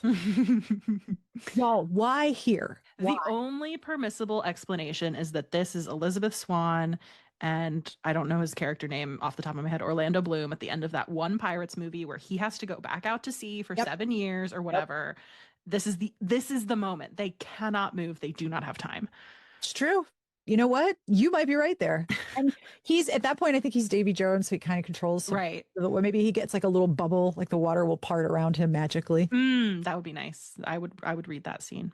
I will forever love this cover. This is just okay, sure, right there. I understand. Why not? Sure, that can't be comfortable. I love the wide angle because we had to get the waves in to like raise the stakes. Waves cresting. There's a lot of waves cresting language when you have an orgasm too. So clearly they are about to go to Bone Town. The next one I sent you is The Rose and the Flame by Patricia Phillips. This was suggested by a reader and listener. This is very opulent. It's a little against type, I will say. I got a lot of questions here, starting with what is this outfit he's wearing? It's 14th century realness is all I can say. Very baggy in the chest area. But velvet, very sumptuous. Oh, yes. Not synthetic. Beautiful. I really like this. So she's a little bit more buttoned up than the other ones we've seen, particularly because her hair is done. And like, you know, if you watch period pieces, you know, if a woman has her hair up, she's married and off the market. And if it's down, it's flowing, it's loose, she's either single, a child, or just like rebellious and doesn't care. Or Kate Middleton. Or Kate Middleton, the queen of the bouncy blowout. But I think that's why you always see the loose flowing tresses on these covers, because these women cannot be contained. And I love that this one is just going the opposite direction. And I assume, you know, shortly it will be unbound, given context clues in this image. She also has incredibly rich, dark black hair.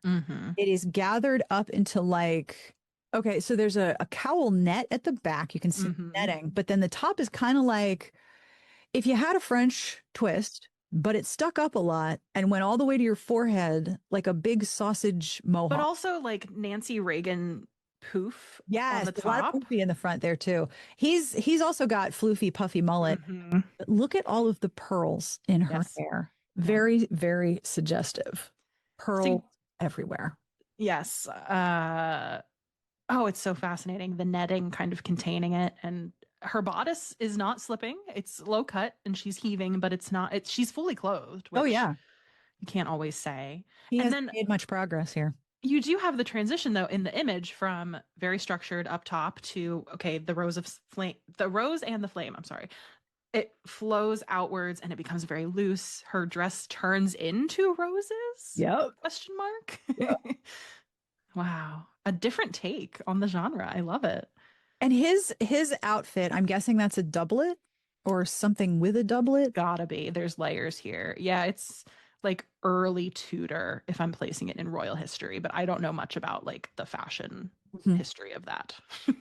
It almost looks like, because it is so wrinkled and lumpy in the front, it almost looks like his bodice in the back, like the back of his doublet is open and it's loose in the front because she blows off. The Velcro on the back is loose. Yeah.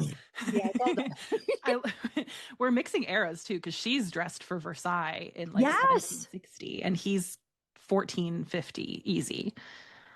Wait, maybe this is a time travel. Usually do you remember those? They used to be like all over the place. You get time travel forward, time travel backwards. Everybody's time traveling. The only ones I've really read are the Outlander books, honestly. Oh, which also time travel, heavy one. Okay, so according to this is a very interesting cover copy. The Rose and the Flame by Patricia Phillips. If you're curious, 3.63 stars with 16 ratings on Goodreads. If you like this book, it needs some help. About to be 17. That's right. She was a rose ripe for the plucking. He was a flame burning hot with desire. Sultry and exquisitely beautiful Elena was sought after by every man in Mary Tudor's court.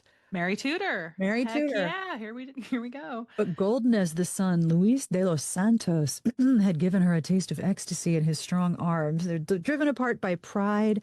They reunited by destiny on the sun-drenched plains of a Spanish rancho.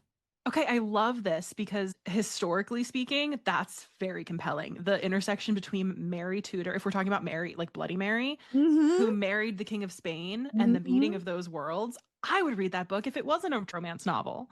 This is so interesting. Now It's Louise about to be belonged. 17 reviews on Goodreads. I'm going to pick Hell, this up. hell yeah. Now Louise belonged to another, but his forbidden love for Elaine knew no bounds. They would battle the dangers of their turbulent era and forge a new life together. I could put this under a box with a little stick, and you would be like, it would be like Amanda Bate. Yeah, you would capture me. I Uh-huh. would just like, boom. This this is what we would call fucking through history. Like, all of this stuff is going to go down, but you're also going to get a lot of history lessons. Like that's the other thing about reading a lot of romance. Yeah. You learn a lot of history if You you read do. Like historicals. you learn approximate knowledge. You got to fact check a little bit, but approximate knowledge about a lot of different eras. Oh yeah. And we're globe-trotting. Like, I don't know, I'm thinking of Sky O'Malley. Didn't she get captured by a Muslim warlord or a sultan at one point? At Something least like that. it could have been twice. Probably multiple times because we never learn It our wasn't lesson. it was a series, so Yes. another kidnapping may needed to have happened. To drive the plot. Yeah. Of course. Because once they have kids and they settle down, we got to bring them back into the plot Yeah. Got to get the band some back together and some head out fashion. back to sea. Wow, this is incredible. This is the one that grabs you. Yeah, it really does. Especially because of like we were so meticulous about his outfit, even though it is like a Party City costume version, and hers is just 300 years later. I'm so impressed with that. You gotta wonder, like, if you're staging these, you know, do you have just costumes and they Is just it just what you had in the back? the oldie costume? Because I mean, you could also make these different colors and make it like a Mississippi riverboat madam. And I don't really understand it either because it's not like tits weren't out in the Tudor era. Like they kind of were. My friend Anne Foster, that's one of her slogans on her podcast, Vulgar History, tits out, because there are so many examples of badass women from history in portraiture and in real life just loving having their boobs on display. And it goes back to the Tudor times. So I don't know why necessarily we had to fast forward 300 years to France for this costume, other than, yeah, maybe it was just what they had on the rack in the studio that day. Yeah. It does not look, this is a 1989 novel. Does not look like the digital rights were ever sold. So if you want it, you can only get it in a paperback. All right. I'll start scrubbing the bookstore for it. All right. So the next one I think draws, this is a very old cover. I think this draws a lot from classic art, and I want to know what you think. Are you ready? Mm-hmm. All right. Oh, yeah, there it is. Cupid and Psyche. Yep. Right away. So we have the woman underneath arching her body up. I'm like trying to do it. Arching her body up towards the man who is floating, question mark, down towards her. He is almost horizontal. He really is. And so she's flying. reaching up. Yeah, that's okay. Yeah. Antonio Canova, Cupid and Psyche, Metropolitan Museum of Art. Look it up. That's what this is. Antonio Canova, Canova. Cupid und Psyche. Oh, look at them. There they are. Yeah. There's probably one that's a bang on match. Oh, yeah, there are so many examples. So you can also look at Theodor Friedel, Cupid and Psyche, 1890.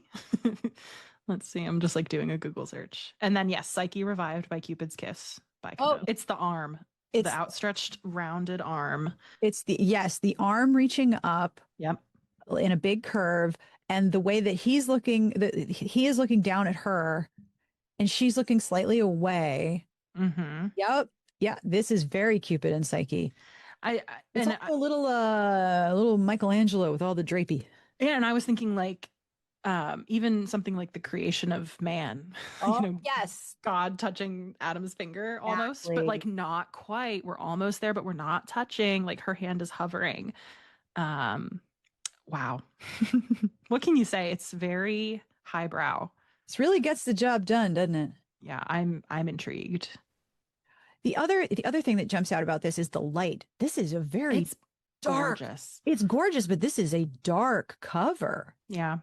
If they're being lit from behind, though, she's way too bright, way too illuminated. because we need to have her be the focal point. Yes. But I love it. I love the colors of the background, that like watercolor, Mhm. moody sky. I'm assuming it's a sky. Yeah, I think it is. But if you're talking about the creation of Yeah. Adam, yes, this Yeah. also there's In a way. draping and flowing and almost touching. The limp hands, like almost, yeah. And he's well, he's got a blue bed sheet, is what he's got. He looks like Jesus. Look at that jawline. Look at that face. Clenched. That's like this. That's like when you see a mountain and the edge of the mountain look like the old man's face in New Hampshire. The craggy, like that guy's face, Yeah. craggy. It's a cliff. Like it is. Chiseled. Yes, chiseled. It is very, very. Wow, that's a jawline. I would dive into the ocean off of that chin. I mean, you could take shelter under his nose. Look at how gorgeous this is, though. Like I would hang this on a wall. Yeah, I'm into this. This is really leaning into it's very Renaissance. Very Renaissance. Trying to think what else. It's a little expressionistic because I don't know if it's just the resolution of the image, but like that background being so moody and like almost like a Turner painting, the sky. Yes, absolutely. Gorgeous. I'm a fan. There are very few high res versions of this one, and there are some low res ones that have like turned the brightness up, but I like how dark this is. Yes, I like the vibe of that. I think it lends to the charm. All right, we've got 3 more. Are you ready? I'm so ready. This is one of the classic, most memorable covers. Savage Thunder by Joanna Lindsay. Oh my gosh. I was at Goodwill the other day and I picked up, because I knew we were going to record this, I was looking at the shelves. I don't think it was this exactly, but I saw a book cover 99% of the way there. This is classic. There are people who have staged photo shoots of themselves, poses. You have to. People have photoshopped their faces onto this one. I mean, and that is the fobs. I was just going to say. That's the fobs. You can tell. Head. Oh yeah, it's always in the jaw and the nose. You can just like, oh yeah, there he is. There he is.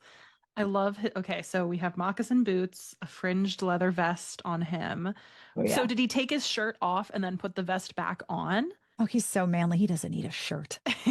These are romance heroes for whom shirts are irrelevant. Unbridled stallion in the background, a very phallic cliff, anthill. I don't know. Amanda, you are going to die when I read you the cover copy of this one. Oh my God. I'm so excited. Okay. So before we get to the cover copy, not only do we have lots and lots of V's, but we have a lot of straight lines. We've got the fringe, we've got the rock formation in the background, rearing horse. There's always an animal freaking the hell out in the background. Cacti. Yep. Cactuses. Spiky environment. Yep. Yeah. I it's very suggestive of something. Oh, and he's got a gun.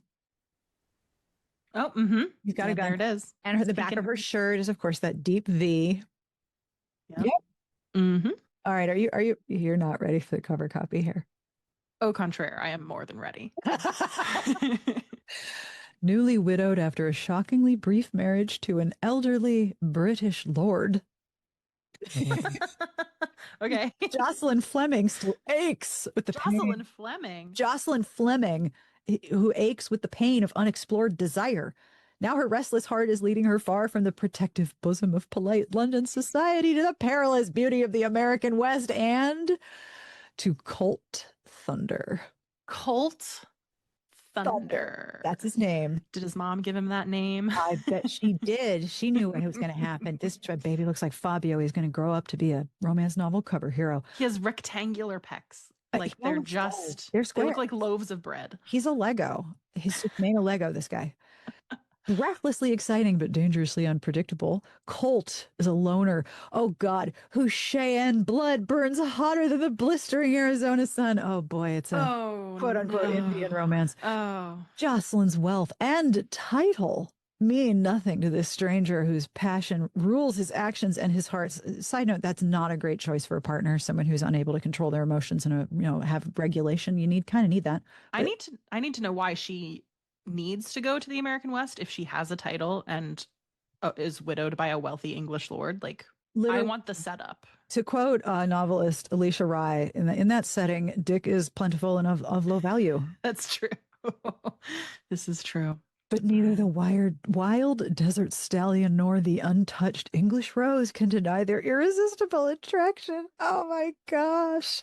The English rose trope. There it is. Yep, there it is. Although she's a ginger, how well would she have been accepted? Because they got all these hangups about gingers being Yeah. low class. She looks like a box dye ginger. Like I don't know if it's just the res of the image. Like the color is bleeding out of her hair as I'm looking at it. Oh yeah, it's definitely flaring into the sunset. Her hair is the color of a sunset for sure. Mm-hmm. There's Wow. another book that I have read a whole bunch of times, and I can't remember if it's The Lion's Lady or The Black Lion. I think it's The Lion's Lady, where the heroine is a blonde woman who's adopted into a tribe. And she might have been Comanche. I'd have to look it up. But it turns out that she's a secret princess story. She's secretly the heir to a great fortune and is brought over to England to be part of society and to have her come out. And it's like, wow, this is so problematic. So many different directions. Yes. It's layers of yikes. And yet, Yeah. as a Lost Princess story, it's a very popular older romance. How do you feel about like the tropification of novels, especially like now where we're marketing books just based on tropes? Like Lost Princess, we have Indian romance here. Like, I don't know. I think I have to correct myself because people are going to start screaming at me. To be clear, I don't think there's anything wrong with these tropes, but I know. like to figure them out for myself. I don't love to be sold a book based on, oh, it's enemies to lovers, you'll love it. Yes, I have a lot of thoughts on that. So the book I'm talking about is The Lion's Lady by Julie Garwood. I just had to make sure I had that right because someone was going to be like, "Sarah, I can't believe it." Remember that because I love Julie Garwood. I think that what is happening right now is that we have a number of things converging in terms of book marketing. Right now, it's very heavily marketed with the tropes up front. Like a lot of the promo is, there's only one bed, enemies to lovers, second chance. Like they're marketing books very heavily on the tropes, especially online. That is because the audience that has, I think in part, the audience that has read fanfic and has tagged all their fics is now looking at pubbed. That's such a good point. Traditionally published things and be like, oh, well, what are the tags on this? Just as we have the more common usage of content warning and trigger warnings, we also have an increased use of tags indicating what kind of story this is.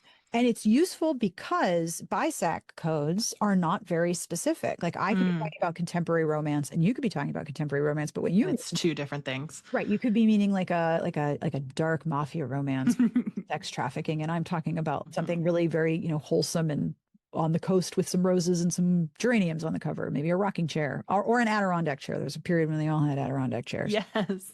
That's so, okay. Very evocative, right? Yeah. So because those two terms are the same thing but mean different things, readers have developed a lot more specific language.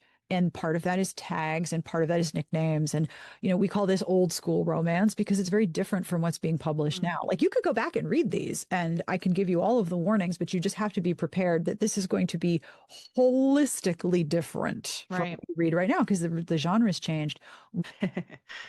So like the trope forwardness is useful in terms of readers communicating with each other because you know what you're going to get. And readers now are very, I think, discerning in terms of the very specific things that they want, which awesome. The downside is that I think that books are being created based on the tags, like starting with the marketing and then working backwards. Right. In a lot of ways, that creates what we call no plot, just vibes. No plot, just vibes. Sure. Because there's no stakes. Yeah, that's so smart though. I'm really glad you explained the fanfic angle. Yeah, the fanficification. That is my theory. Because I was ready to chalk it up to like a decline in, media literacy. Oh, that too. Regular literacy, take your pick. But that gives me hope. It's just like people's tastes and how we approach these stories is changing. But yeah, I will say like there are some books recently that I've read. I can tell like I'm not going to say no plot, just vibes, but we included certain plot points just to hit a check mark on a trope. I liken it, you will understand this analogy very well, thank you. I liken it to driving on the Pennsylvania Turnpike. You drive from rest stop to rest stop to rest stop, right? Like, are you at Breezewood or are you at Carlisle? Like there's a lot there. If you've been on the Pennsylvania Turnpike, there's not a lot there. You're driving from stop to stop. And so no plot, just vibes. No plot, just vibes. And turnpike. Sometimes, there is a plot to the turnpike is the plot is it's bad. Is it's never finished? Is they're always going to fix a part of it, right? But like you start with the tropes, so you move the characters from trope to trope with a lot, and sometimes without the underlying tension that creates the reason for that trope. Like if you just met and there's only one bed, okay, well then sleep head to foot. You'll live, be comfortable, good night's sleep. But if you're like Right. secretly carrying massive horny pants and suppressing all of your unresolved sexual tension, well then there only one bed is a whole other thing. I also think that the fanfic influence on romance, especially the marketing, indicates a very specific kind of it's a very specific kind of literacy that comes with a taxonomy. Mm. So the tropes and the elements and the things that are labeled that this book has, including the content warnings and the trigger warnings, that's all a taxonomy mixed with literacy. Yeah. And it's a completely different way of talking about books. It's fascinating. Yeah, dare I say it's the best genre for that reason. It's a rich text in and of itself. Absolutely. Especially if you're looking at a particular slash pairing that isn't in the original, and it's nothing but tags of all the different ways these characters' tension can be recast. I mean, we're all just recycling the same tension, you know? Mm-hmm. Oh. Well, thank you. That actually gives me so much to chew on. Wow. That's my theory. That's my theory anyway.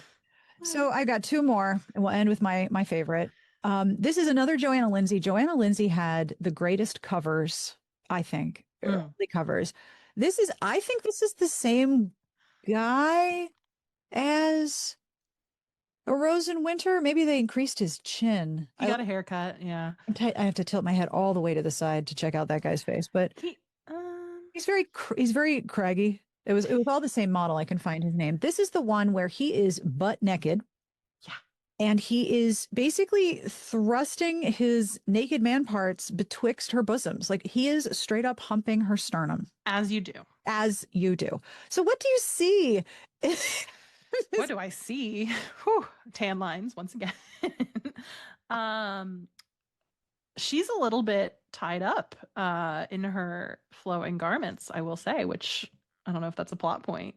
Her hand almost like looks like it's bound behind her back. Oh my. Tender is the storm. Okay. I see 80s blue eyeshadow. Oh, very, yes. And drawn on brows, which I'm a big fan of here. I can't get over the thrusting of the groin into the chest. I'm sorry. I mean, haven't you always wanted to have your sternum addressed in such a manner? Above a canyon? Yeah, right on the edge of the canyon. You've got some sage just and it looks pretty breezy. I'd be worried about toppling over. But it's interesting because his hair doesn't seem to be moving much except for the top. But her hair and her dress and the bush behind her and the skirt, they are all blowing off the side. Like his thrusting is disturbing the wind velocity in the air. Oh, he's an immovable force. When a man's passion explodes into violence, oh God, only a woman's desire can turn it to love. See, another thing you could never write and publish today. Or you could if you're Colleen Hoover. You just have to like package it in a floral dust jacket. Yep. But wow. Incredible. I love her little hair ornaments that are still in place. You see that? She's got like a little crown or something. It's like 3 little medallions, right? Yeah, in her hair. I don't know. So this is the original cover. Okay. And it was very controversial because, well, you know, that's a sex act. Like that's what's happening here. Yes, exactly. The problem was actually his ass. The problem was his butt. No. There are more cover versions, which I'm about to show you of this cover. We had a guest post from Steve Amadown, who's a romance historian and former librarian at the Brown Popular Culture Library. And this was painted by Robert McGinnis, who passed away earlier this year. And he was the one who painted this one and many other of the original Lindsay covers. He also did a lot of pulp movie posters like Live and Let Die. The original Breakfast at Tiffany's poster with the colored border and Audrey Hepburn on one side, that was also him. I'm going to pull that up. Isn't that incredible? Then Barbarella, the original movie art, was also this artist. He had a very, very long and it's very campy. I'm into it. Extremely campy. Yeah. So first, I will show you that we had some controversy here because of the naked man ass. Yes. So the first option that was explored was to cover his ass with a coast to coast bestseller. Oh, fantastic. Right? The That naked man butt was like, it's like a peen on prime time. We can't do that. Well, and it's not even on the original. I'm assuming this is the original, the first one you showed me, where he's like he's slightly in the bush. He's not even A little bit of full side butt. Sage is just cupping his buttock. But that edit reminds me, I mentioned Bachelor in Paradise earlier. Mm-hmm. I think we were off mic. There was a couple seasons ago on the main season of The Bachelor, ABC, now owned by Disney, or their conglomerate, I don't know. ABC, parent company Disney, decided that women in bikini bottoms was too risque, so they painted on like additions to the women's bikini bottoms on as it aired. So there's a whole season of The Bachelor where you can find like women with painted on like diaper butts, unfortunately. Oh, wow. Yeah, that's what that's reminding me of. Is this But the heaving bosoms is okay. Oh yeah, the bosoms are fine. The bosoms, the open mouth, all of like, all of it. Having 3 arms, fine. Naked man butt, no. No. Is the Bachelor with the original cut? Is that like the butthole cut of Cats where alleged he wrote all this? Almost. Yeah, I can send it to you. It's really just like MS Paint level. Oh, I'll send you some images. Yeah. Like why even bother?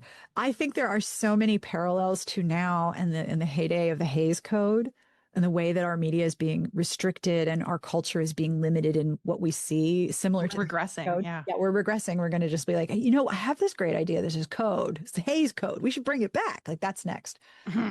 The worst version of this cover, as sent to me by Steve Amadown, is this one. They gave him a Speedo. They painted on a Speedo. Yes, it's Bachelor treatment. They did. They gave him the Bachelor edit.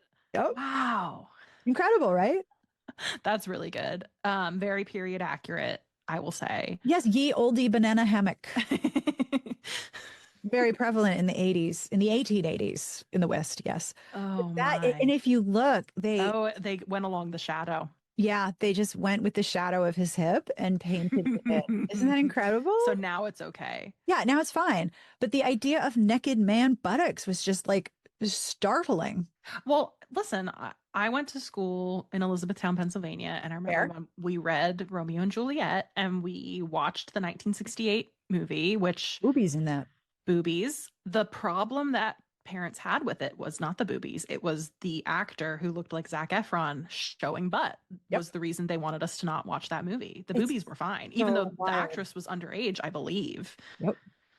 I also remember when it was scandalous on NYPD Blue for Jimmy Smits or David Caruso to show their butt. Like, oh my God, there was butt on primetime. And I'm like, what? Okay. And now, like, look how far we've come. We have Jason Isaacs Full Frontal on HBO Max. Right? We got dick for days. But McInnes painted a lot of these, painted this one, and you can see the similarity in style to, where is it? When Love Awaits. Yeah, this one's very, That's also him. Mm-hmm. Okay. I believe this is also him. Could be the same model too. Yeah, I mean, it's the one guy. Like I said, I love a draped woman. She's just drapey. We got a drapey woman over here. Mm-hmm. We got a drapey woman over here. Lots of drapery. This guy's wearing a drapery. All right, we're going to end with my favorite cover. The co-founder of Smart Bitches is Candy Tan. She and I co-founded the site in 2005 and had no idea it was going to come like a big deal. We were like, oh, no one's going to read this. We were wrong. It's like you jumping into the Royals commentary. Yeah. Like, oh, no one's going to see this. This is Candy's all-time favorite. Okay. Ever. Okay. Danelle Harmon's The Beloved One. Okay. When you ask an art historian, she's like, oh. She better be the beloved one if she's on her knees in a rose garden. No, it's him. I'm pretty sure it's him because there's he's the wild one. But I will double check. I think it is. I think this is one of those brotherly series. Okay. Yes, it's the de Montfort brothers. Okay. The Beloved One.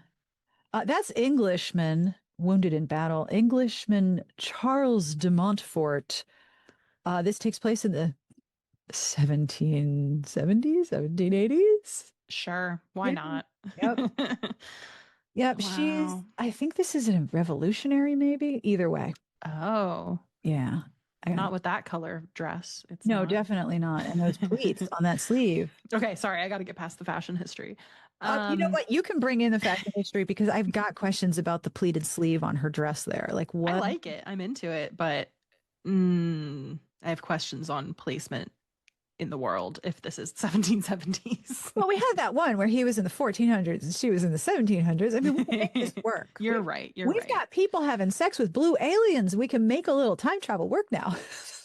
I don't know if these aren't really her colors either. She's very, raven haired. She's got the red lips. Winter. She needs to get her colors done. She definitely needs to have her scarves laid. Absolutely. I'm thinking a fuchsia might be.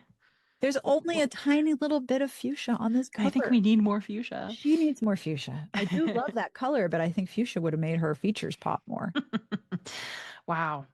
And he does not look thrilled to be here. He looks so annoyed. Yeah. Like look at the tension grip on his hand. Yeah. Like look at the tension grip where he's gripping her arm. He looks annoyed. Girl, like he's about to throw her off of him. Like, get off me. Girl, stand up. You're better than this.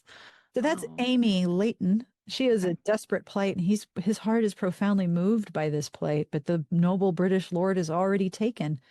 Lures him away from past loyalties to the crown and fiancé with the golden rapturous promise of love and happily ever after. Okay. Toxic.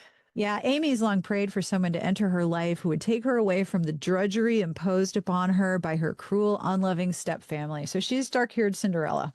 Yeah. And she needs him to enter her life. That is among the other things, yes, that should be entered here. I guess the columns are yes, that's what I was going to say next. Right through the middle of her skull, that one. She's got dick on the brain. Literally and figuratively. Yes. And look at his shirt, unbuttoned, tucked in. Deep V. Drapey towards her mouth. This is a draped hero. This is both a draped heroine and a draped hero. Oh my goodness. And a blonde hero. Have we seen a blonde hero yet today? No, I think they've all been dark haired. We got a lot of redheads, but I don't think we got any blonde dudes. That's very rare, isn't it? Yeah. Usually got a lot the dark and handsome is the one that's going to get the girl in the end, typically. Yep. 100%. That is definitely the case. Breaking all the tropes.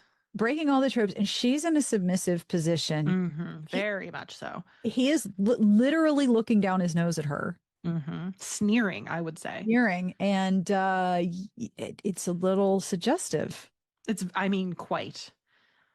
She's like leaning on him as she's like kneeling as well. It's not a powerful, I'm going to take the reins and show you the time of your life kneel. It's didn't you say she's desperate? Yeah, she's got drudgery, man. She's got drudgery from her step family. I'm trying to zoom in. Look at the size of that belt buckle. That's as long as her hand. He's got what they say about a man with a big belt buckle. He's got belt loops. Weightlifting belt on, one of those belts that keeps your kidneys from popping out your back. That's what and look at the amount of fabric in this sleeve. Yeah, it's sumptuous. He's wearing a circus tent. He's probably related to the guy. He's related to the guy from Rose and Winter who's got his.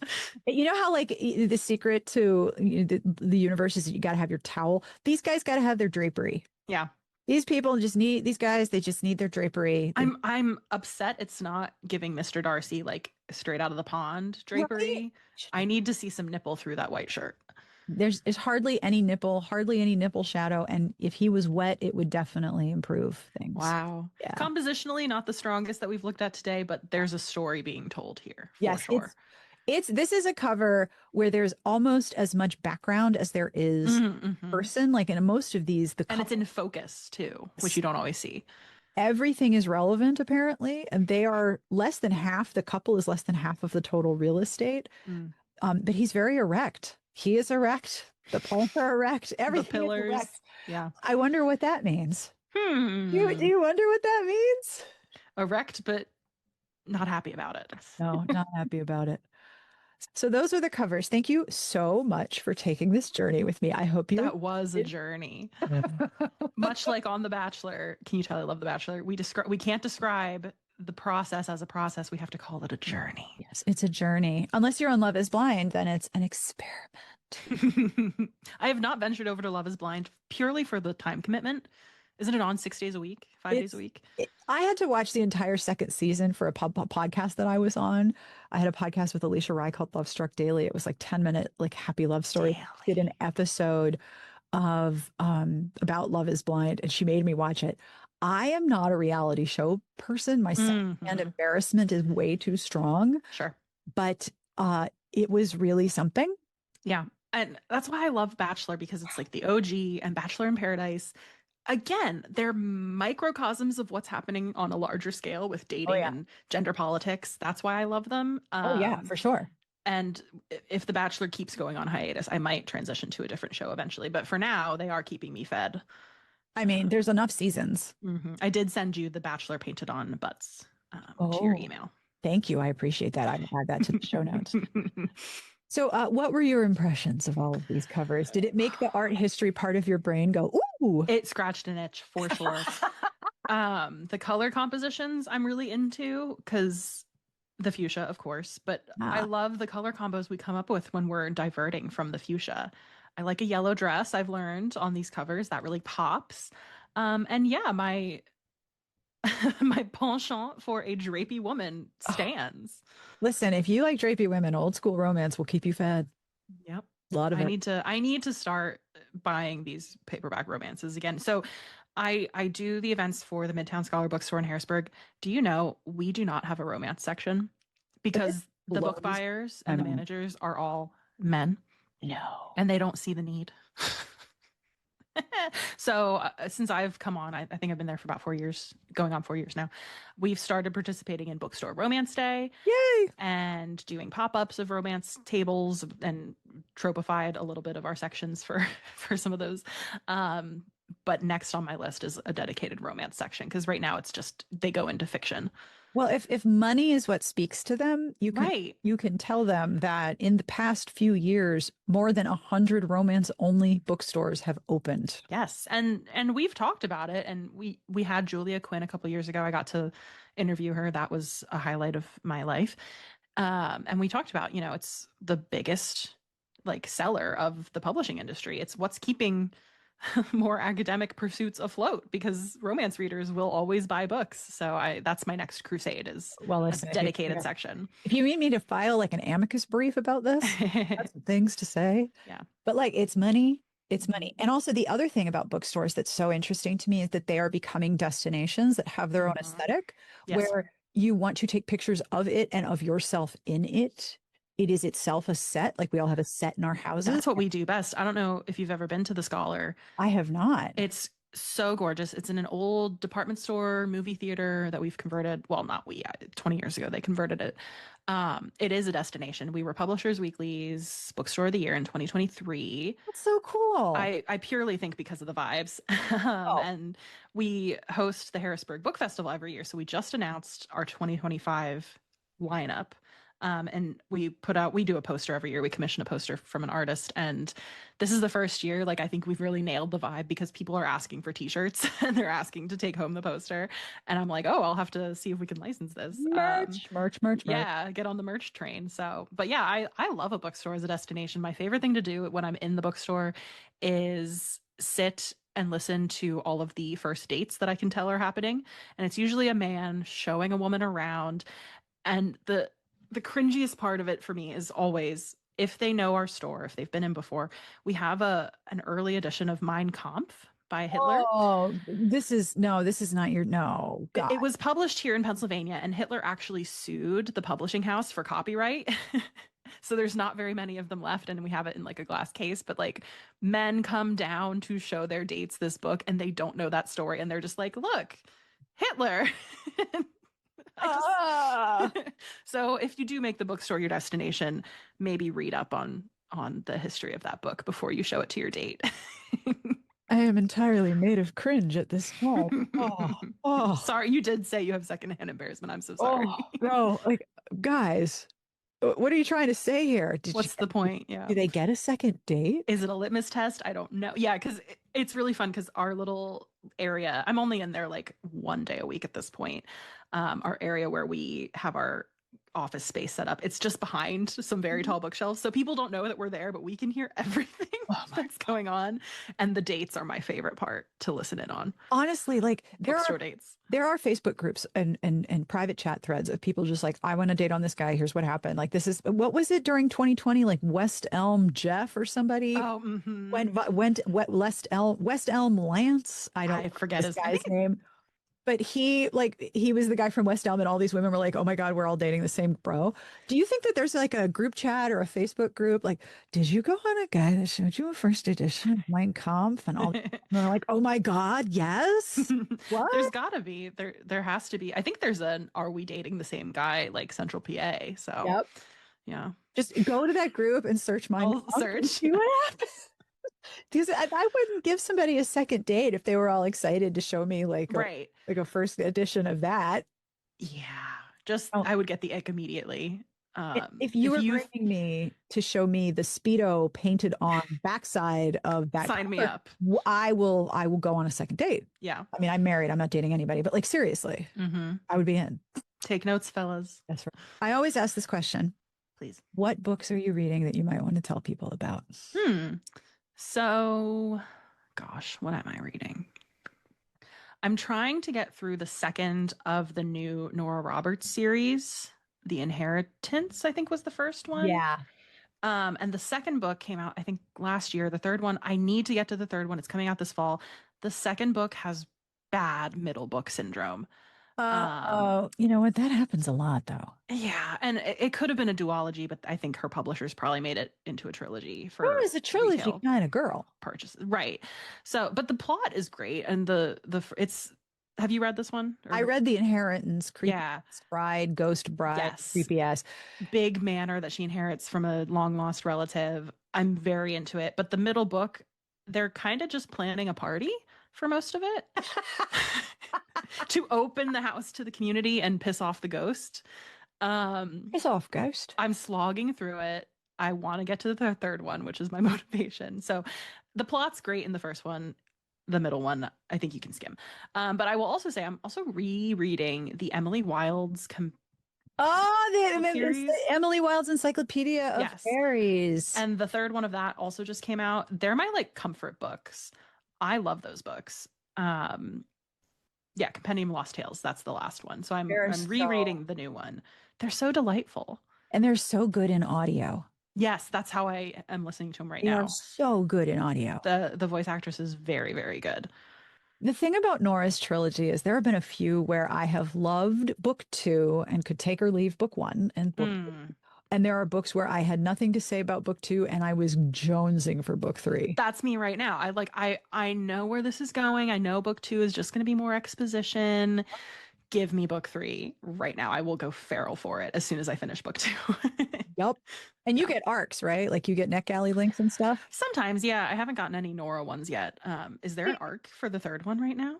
I do not know. They're very selective. They have to be. With arcs. I once, ages ago, when she was writing the Bridal Quartet, do you remember that? I do, yes. Okay, My mom had those. I loved those so much, but I got an arc and it was numbered. It was hand numbered and that's coming back too. And it was a paper arc. And I'm like, what do you think that I'm going to do with it? They don't want you to sell it. You're going to sell it. And I'm like, because they can trace it back to you then. Exactly. That's coming back as well. Like, I saw someone else just do that. Not a thing that I've ever done. So I'm that's my like comfort cozy reading right now. What am I reading? Oh, I do have an arc I just got by Gareth Russell, who's like a British royal historian, I want to say. He wrote a book called The Palace about Hampton Court, and his new one is The Six Loves of James the First and Sixth. So it explores his homosexuality. Oh, shocking. So I'm going to pick that one up this week. I have 2 recommendations for you. Okay. One, if you're looking for cozy, the second book in this sort of world came out, but the first one is outstanding. It is Sangu Mandana's The Very Secret Society of Irregular Witches was the I've first been one. looking at the cover of this one. And the It's been catching second my one eye. is A Witch's Guide to Magical Innkeeping, and they are fabulous. They are quirky and cozy and loving, and this is something I've been thinking a lot about. There's a podcast going on right now with Rob Morrow and Janine Turner where they're recapping Northern Exposure, which just got to Mm, Amazon Prime. It's called Northern Disclosure. And in one of the first episodes, the producer was on and was talking about how you can get away with some absolutely banana crackers behavior in the world of Northern Exposure as long as there's no malice behind it. Even if you are being a rank asshole, the minute there's malice, then there's a problem. And this is like a small society in a small town, allegedly in Alaska. It was actually shot in the Pacific Northwest. mm, There's sort of a vibe to places where the land can kill you if you're stupid, and that's like sure. like permeates this. The Sangu Mandana books have that same fundamental. We are going to keep trying even though it's hard because we care about each other. Things are hard, but we care about each other and we're going to look after each other. And that sort of vibe is so enjoyable. And then it's quirky and there's stakes. It's on the New York Times list, I think, for like 2 weeks now. It's Okay. great. Just came out. Yeah. Okay. I'll Um, see if we got it. I'm going to go to the bookstore tonight. We have, oh, I'm so bad at names. it's okay, me too. Which is really bad considering my job is to recommend books. I'm like, okay, so it's yellow. Got this girl and she's kind of draped. Yeah.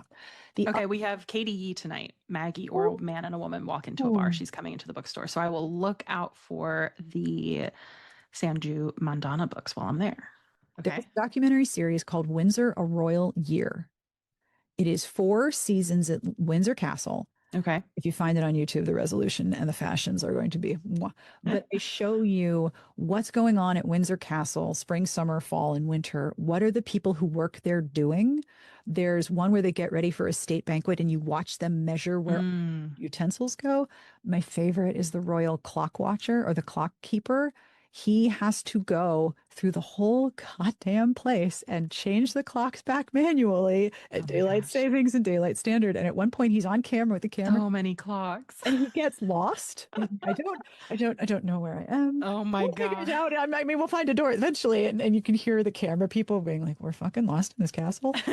It's very old and it is like Yeah, total ass 2005. kissing, Yeah. but it's about the people who run Windsor Castle, and you would find a lot to enjoy in it. Incredible. Yeah, I'll watch that for research purposes. I'll purchase it as a tax write-off if I Hell include some of it in yeah. my book. Yeah, because for the book I'm writing, it's kind of a guidebook or like a field guide to Royal World. So the stuff like that is so valuable hearing from people who work for the royals because it is an international institution. It takes a lot of people to keep that ship afloat. Oh yeah. Um, Fascinating. Thank you so much for the Rex. This is the best podcast to be on. You get tailored recommendations at That's the like the whole end. job, right? Thank you. You have been so generous with your time. Thank you for that. Happy to do it. Where can people find you if you wish to be found? Oh, so many places. So Instagram and TikTok, I am at Matta, Matta of fact. So underscore fact. I also have my Substack newsletter, which is called The Fascinator. That's bi-weekly, meaning 2 times a week. So royal news, royal history, deep dives, just anything that strikes my fancy. Mhm. Same thing goes for the Art of History podcast. Anything that strikes my fancy in art history is fair game on there. I very rarely theme out a season. It's kind of just vibes, but like rigorously researched vibes. And then Off with Their Headlines podcast is the last thing I have to plug. That's my show with Meredith Constant. That's every week on Thursdays, wherever you get your podcasts, if you like royal news and pulling threads in the media. So the last art of history that you did, I have to say I loved the witchcraft in art episode. That was one of my favorites. It's really fun. I That was love my so favorite. like I'll theme out Halloween episodes usually. I like to pick a theme for that as like an extravaganza. Yeah. Because But it's not like there's not enough pictures of creepy shit. no, I have so many. I think this year I might either do clowns or like skeletons in art. Ooh. Yeah. So Ooh. Dig it. Thank you so much. I've had the greatest time. I could talk to you for like another hour. Thank you No. so much for being so generous with me. I am very grateful. No, I loved it. I'll come back anytime if there's new batshit covers Oh, or yeah. Happy to do it. We could do a whole nother hour on the cartoon covers and what they're doing and not doing. The rom-com covers, yeah. There's a whole lot to explore there in terms of messaging and flat lay and also iconography. My theory is that those are designed for icon size. They're designed to look good in little teeny tiny size. You're right. They don't quite look, they do look too like stretched when they're on book cover. Yeah, dimensions. They're much like books are being written to trope. The covers are being designed to how the most common way you're going to see it especially if you're reading digital, which is weird because people younger than me, they don't want digital, they want print. Right. And yeah, trade, not mass market, not mass market. We don't want any of that anymore. Nope. Thank you. No, thank you for all the hot takes. I'm gonna be joling these out when I'm in the bookstore this week. And that brings us to the end of this week's episode. Thank you tremendously to Amanda Matta for her time. She was so generous in all of her analysis and how much fun this was. I could not have asked for a more entertaining 700th episode, and I hope you think so too. I will have links to all of the books that we discussed, including all of the covers. Do not worry. And I will have links to the various sources that we referred to, and of course, all of the podcasts that we mentioned, because what's more podcasts except a very good thing, right? As always, I end with a terrible joke. Now, this joke comes from stock initial 4460, and then the follow-up is from CompuWizza1. And I'm deeply grateful to both of these people because this is so bad. I know you're going to tell literally, actually, factually everyone. I can see the future. I know it's true. All right.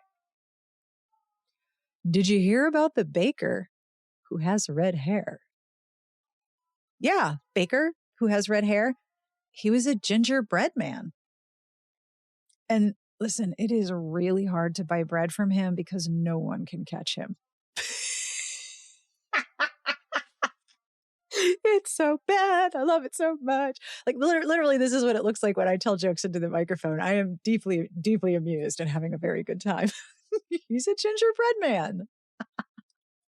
On behalf of everyone here, I think I'm alone. Actually, so no cats. Not even a cat under my chair. Nope, none cats. So on my behalf, it's just me. On behalf of me, I wish you the very best of reading. Have a wonderful weekend, and we will see you back here next week. And in the words of my favorite retired podcast, Friendshipping, thank you for listening. You're welcome for talking.